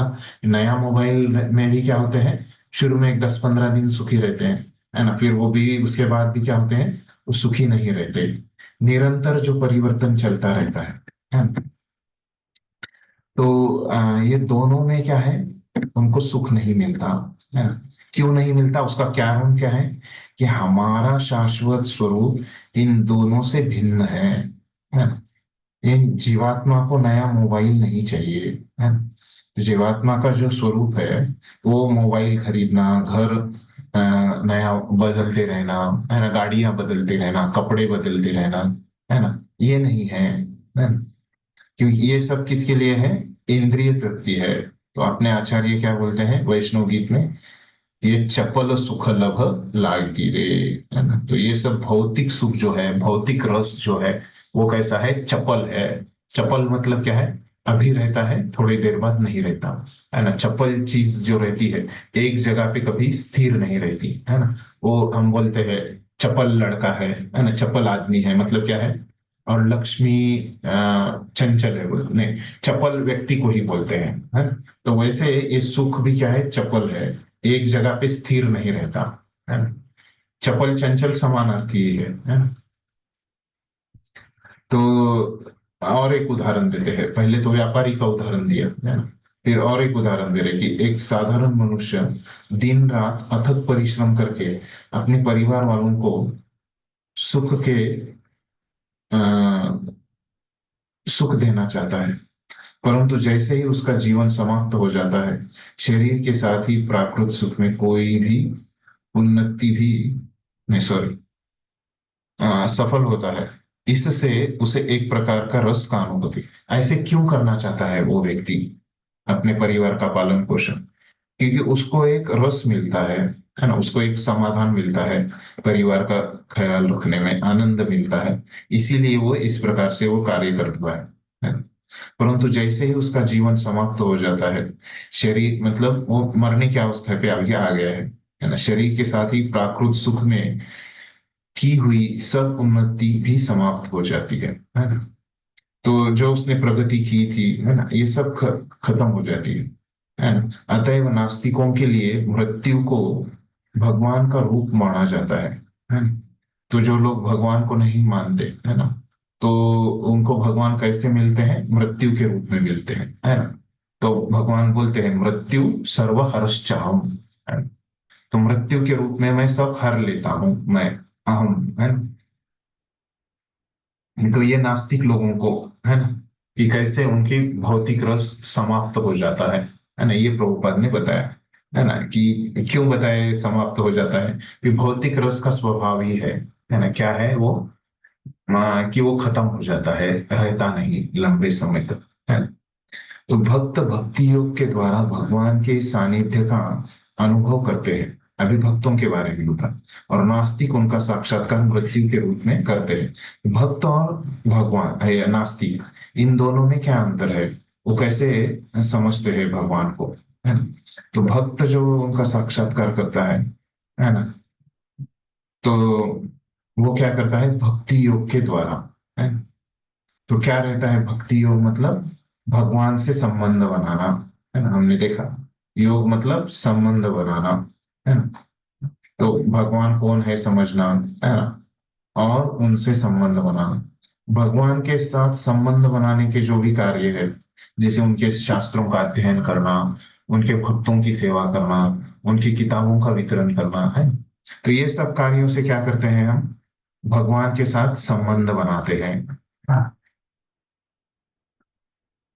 तो इस तरह से भक्त जो है ना, हरि नाम में, सेवा में, है ना, जो भक्ति योग की कार्य है उसमें भगवान का अनुभव करता है। और जो नास्तिक है वो भगवान को मानता नहीं, वो ना, उसकी श्रद्धा नहीं है भगवान के ऊपर, वो क्या है? मृत्यु के रूप में उसको भगवान मिलते हैं, है ना। मृत्यु होने पर सब कुछ समाप्त हो जाता है ना, भगवान उसको मिलते हैं तो एक नई अवस्था में जो पिछली अवस्था से श्रेष्ठ अथवा अधम हो सकती है ना, कुछ भी हो सकता है उसके कर्मों के हिसाब से, है ना। पुण्य कर्म किए तो श्रेष्ठ मिलेगी, पाप कर्म किए तो अधम अवस्था मिलेगी। जीवन का एक नया अध्याय शुरू होता है। राजनीतिक, सामाजिक, राष्ट्रीय तथा अंतरराष्ट्रीय किसी भी क्रिया क्षेत्र में सारे कर्मों का फल जीवन के साथ ही समाप्त हो जाता है, बिल्कुल निश्चित है ना। तो और ये भौतिक रस कहाँ पे रहता है ना। तो ये राजनीति में, है ना, ये भौतिक रस रहता है। अगर वहां पे वो राजा भगवान को भक्ति सिखाता नहीं, है ना, तो क्या है वो? राजनीतिक रस है ना, उसको राजनीति में रस आता है। ऐसा समाज जो एकत्र तो आता है लेकिन भगवान वहां पे नहीं है ना, तो क्या है वो? भौतिक समाज, है ना। ऐसा राष्ट्र जहाँ पे भगवान कौन है, शास्त्रों के बारे में चर्चा नहीं होती, है ना। अंतरराष्ट्रीय, ऐसे राष्ट्रों के बीच के संबंध, है ना, किसी भी क्षेत्र में, है ना, जो भगवान से संबंधित नहीं है ना, तो वो क्या होते हैं? सब ये भौतिक सुख के ही या भौतिक रस के ही क्षेत्र है ना। तो अगर कोई बोलेगा कि मैं जन्म भर सामाजिक कार्य करूंगा, मरते दम तक करूंगा, लेकिन क्या बोल रहे हैं हम, प्रभुपाद अभी क्या बोल रहे हैं? ठीक है, वो मरते दम तक वो किया, और तो ऐसे नहीं है कि उसका फल उसको अगले जन्म में मिलने वाला है ना? नहीं, है ना। तो क्या होने वाला है? ये सारे कर्मों का जो फल है ना, वो कहाँ होने वाला है? जीवन के साथ ही समाप्त हो जाएगा, अगले जन्म में उसको कोई फल नहीं मिलेगा, यह बिल्कुल निश्चित है ना? तो ये इस परिच्छेद में प्रभुपाद ने क्या बताया है? भौतिक रस के बारे में बताया है ना?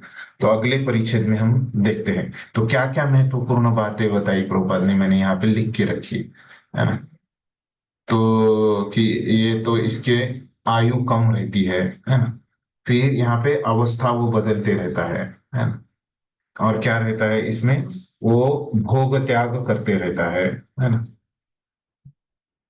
भोग त्याग करते रहता है। और क्या बताया यहाँ पे प्रभुपाद ने? कि वो सभी क्षेत्र, है ना, ये सभी क्षेत्र कौन से? ये कुछ उदाहरण दिए, राजनीति, है ना, ये सभी क्षेत्रों का जो फल है वो क्या होता है? मृत्यु के साथ ही खत्म हो जाता है।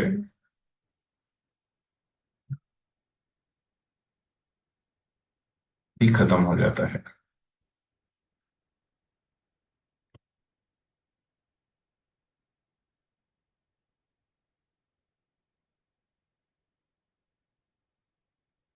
ठीक है, तो ये कुछ हमने महत्वपूर्ण बिंदु यहाँ पे देखे। किस में देखे? ये भौतिक रस में देखे, है ना।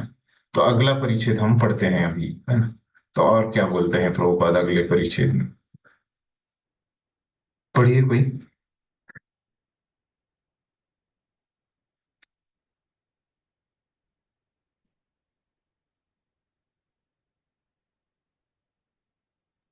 हाँ, वैशाली माता जी पढ़िए। हरे कृष्ण, धन्यवाद प्रणाम। परंतु भगवान की दिव्य प्रेममयी सेवा में अनुभव में आने वाला भक्ति रस जीवन के अंत के साथ समाप्त नहीं होता। वह निरंतर बना रहता है और इसलिए उसे अमृत कहते हैं। संपूर्ण वैदिक शास्त्रों में इसका प्रमाण है।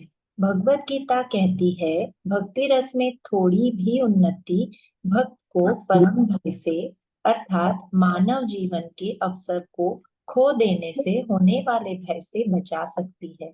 सामाजिक कौन सा जीवन श्लोक है ये जो भगवत गीता में बताती है थोड़ी उन्नति? नेहा विक्रम नाशोस हाँ, बराबर है, एकदम बराबर है।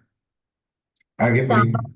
सामाजिक जीवन, पारिवारिक जीवन अथवा परोपकार, मानवतावाद, राष्ट्रवाद, समाजवाद, साम्यवाद आदि बृहत पारिवारिक जीवनों के भावों से होने वाले रस इस बात की गारंटी नहीं दे सकते कि हमारा अगला जन्म भी मनुष्य के रूप में ही होगा। इस जीवन में अपनी वास्तविक क्रियाओं के द्वारा हम अपने अगले जीवन की रचना कर रहे हैं। जीवात्मा अपनी देह में जो काम करता है उसी के फल स्वरूप उसे अगले जन्म में देह की प्राप्ति होती है। इन सब क्रियाओं का लेखा जोखा दैव के हाथ में है। भगवत गीता में इस दैव को सबका प्रधान कारण बतलाया गया है। श्रीमद् भागवत में भी उल्लेख है कि पुनर्जन्म में नई देह की प्राप्ति दैव नेत्रेण अर्थात भगवान के निर्देशानुसार होती है। साधारण अर्थ में दैव भाग्य को कहते हैं। दैव का विधान हमें 84 लाख योनियों में से उपयुक्त देह देता है। इसका चयन हमारी इच्छा के अनुसार नहीं, हमारे भाग्य के अनुसार होता है। यदि हमारी वर्तमान देह कृष्ण भावना भावित क्रियाओं में लगी हुई है तो इस बात की गारंटी है कि अगले जन्म में हमें कम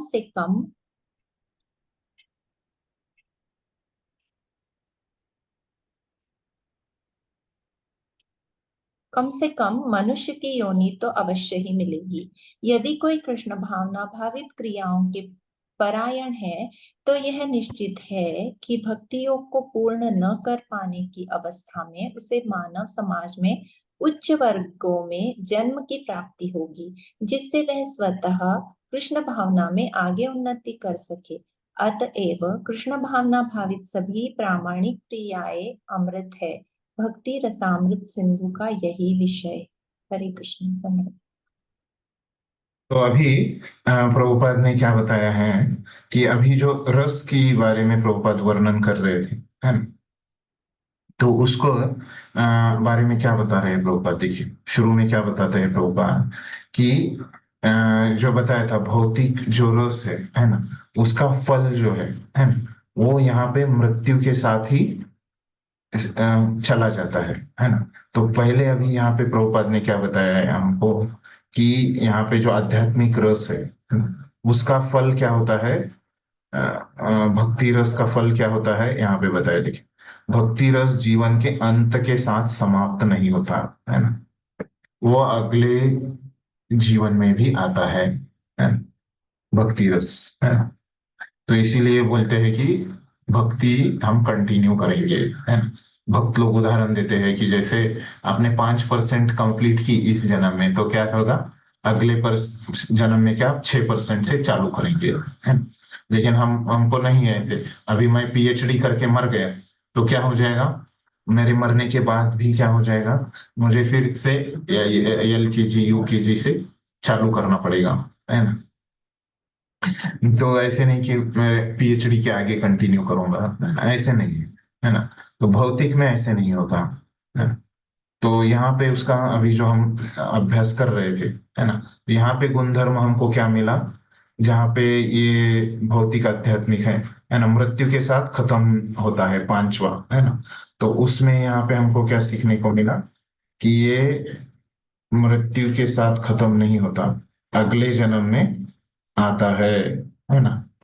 ये इसका आध्यात्मिक अगले जन्म में आता है ना। ये हमने यहाँ पे सीखा ये परिचय में, पहला पॉइंट, है ना। और क्या सीखे हमने इसमें, बातें हैं और आगे उसके आगे बोल रहे कि संपूर्ण वैदिक शास्त्रों में इसका प्रमाण है ना। तो ये क्या प्रभुपाद अपने मन से बोल रहे हैं क्या, नहीं, है ना। शास्त्रों में इस प्रकार से बोला है इसलिए मैं बोल रहा हूँ। तो क्या है कि भगवत गीता से हमने देखा कि नेहा विक्रमणाशुष्टि प्रत्योवायु न विद्यते स्वल्पम अप्यस्य धर्मस्य त्रायते महतो भयात्, है ना। तो फिर बाद में क्या बोल रहे, सामाजिक जीवन, पारिवारिक जीवन अथवा परोपकार, मानवतावाद, राष्ट्रवाद, समाजवाद, साम्यवाद आदि बृहद पारिवारिक जीवनों में के भावों से होने वाला रस इस बात की गारंटी नहीं दे सकते कि हमारा अगला जन्म भी मनुष्य के रूप में ही होगा, है ना। तो बता रहे कि ये जो फल है ना, जो भौतिक रस का जो फल था, है ना, ये हमको शाश्वती नहीं दे सकता, गारंटी नहीं दे सकता हम, है ना। अगले जन्म में हमको शाश्वत रूप से नहीं, उसका आश्वासन नहीं दे सकता वो, है ना, कि हमको मनुष्य जन्म ही मिलेगा, है ना। तो ये जो आश्वासन है, शाश्वती है, गारंटी है ना। तो ये क्या है, हमको कैसे मिलेगी, जब हम वास्तविक क्रियाओं के द्वारा, है ना। मतलब क्या है वास्तविक क्रियाएं, मतलब क्या है, भक्ति के क्रियाओं के द्वारा, है ना, ही हमको ये मिलेगी। जीवात्मा अपने देह में जो काम करता है उसी के फलस्वरूप अगला जन्म में देह प्राप्त। तो अभी आप लोग जो कार्य करेंगे, है ना, वही क्या डिसाइड करेगा, वही क्या तय करेगा कि आपको अगला जीवन क्या मिलने वाला है ना। वही वो डिसाइड करेगा, है ना। इन सब क्रियाओं का लेखा जोखा दैव के हाथ में है ना। तो जो हमने दैव क्या है, हमने ही बनाया है ना, उसी के हाथ से ये मिलता है। तो भगवत गीता में इस दैव को सबका प्रधान कारण बतलाया गया है ना। तो हमने देखा कि 5 कारण क्या है जो 18वें अध्याय में है ना। उसमें से एक कारण भी दैव भी है ना। और हमने देखा कि कैसे वो प्रधान कारण है, उस समय हमने चर्चा की थी। श्रीमद् भागवत में भी उल्लेख है कि पुनर्जन्म में नई देह की प्राप्ति कर्म दैव नेत्रेण। तो क्या है, ये तीसरे अध्याय में ये श्लोक आता है ना। क्या श्लोक है, कर्मणा दैव नेत्रेण जंतुर्देहोपपत्तये, स्त्रियो कर्मणा दैव नेत्रेण जंतुर्देहोपपत्तये पुंसो रेत कणाश्रय, है ना। ऐसे स्त्रियो प्रविष्ट उदरम पुंसो रेत कणाश्रय, है ना, ऐसे श्लोक है। तो क्या होता है, कर्मणा दैव नेत्रेण जंतुर्देहोपपत्तये, है ना। जंतु मतलब क्या बोला है, जीव को बोला है ना। तो ये कर्मों के कर्मणा दैव नेत्रेण जंतुर्देहोपपत्तये स्त्रिया प्रविष्ट उदरम, है ना। स्त्रियों के उदर में, स्त्रियों के पेट में, है ना, क्या होता है, स्त्रियो प्रविष्ट उदरम जंतुर्देहोपपत्तये। तो ये जंतु मतलब जीवों को देह मिलता है ना। तो इस प्रकार से, किस प्रकार से, कर्मणा दैव नेत्रेण, दैव के अंतर्गत, है ना, किसी भी जीव को जन्म मिलता है ना। अर्थात भगवान के निर्देशानुसार, है ना, होती है। सर्वसाधारण अर्थ में दैव भाग्य को कहते हैं। तो दैव और भाग्य क्या है, समानार्थी है ना। दैव का विधान हमें 84 लाख योनियों में से उपयुक्त देह देता है ना। तो क्या होता है, ये दैव से, भाग्य से हम जो कार्य कर रहे हैं, उससे हमारा दैव बनता है, भाग्य बनता है, ये बताए। तो फिर क्या होता है, मतलब वो क्या है कि हमको अगला देह किस में मिलेगा, ये हमको उससे मिलता है ना। तो ये इसका हम नहीं, जैसे हमको चॉइस रहता है ना, हमको कैसे कपड़े चाहिए, हमको कैसे गाड़ी चाहिए, कैसे मोबाइल हमको चाहिए, है ना। तो ये क्या है, हम चयन कर सकते हैं, लेकिन कैसे हमको अगले जन्म में देह चाहिए, है ना, ये हम चयन नहीं कर सकते, है ना। वो हमको मिल जाएगा हमारे कर्म कार्यों के हिसाब से, है ना? तो उसकी चॉइस अपने पास नहीं है।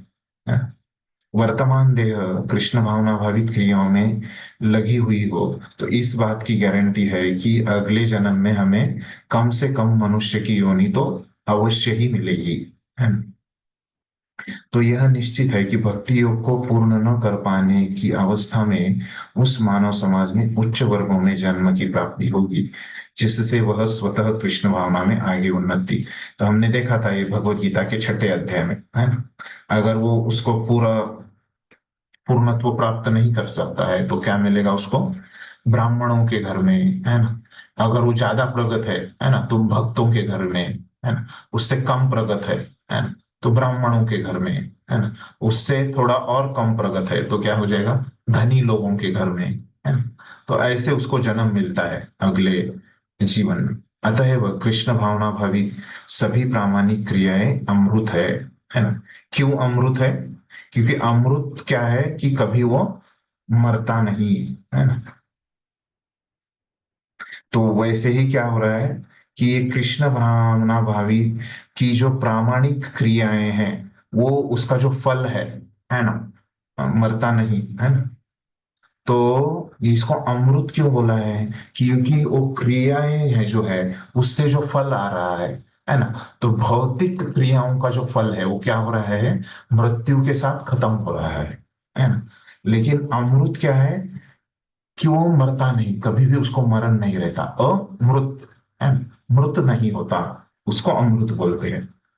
तो वो जो क्रियाओं का फल अगले चालू रह रहा है, जैसे अगले जीवन में हमको मिल रहा है, इसलिए उसको अमृत बोला गया है? ठीक है। क्यों यहाँ पे अमृत बोला गया है कृष्ण भावनामृत का, ये प्रभुपाद ने यहाँ पे समझाया हमको। ठीक है। अगला परिच्छेद में छोटा ये 2 मिनट बचे, हो जाएगा, थोड़ा सा 2-3 मिनट ज्यादा लेते हैं, एक और एक परिच्छेद हो जाएगा। तो कोई पढ़िए।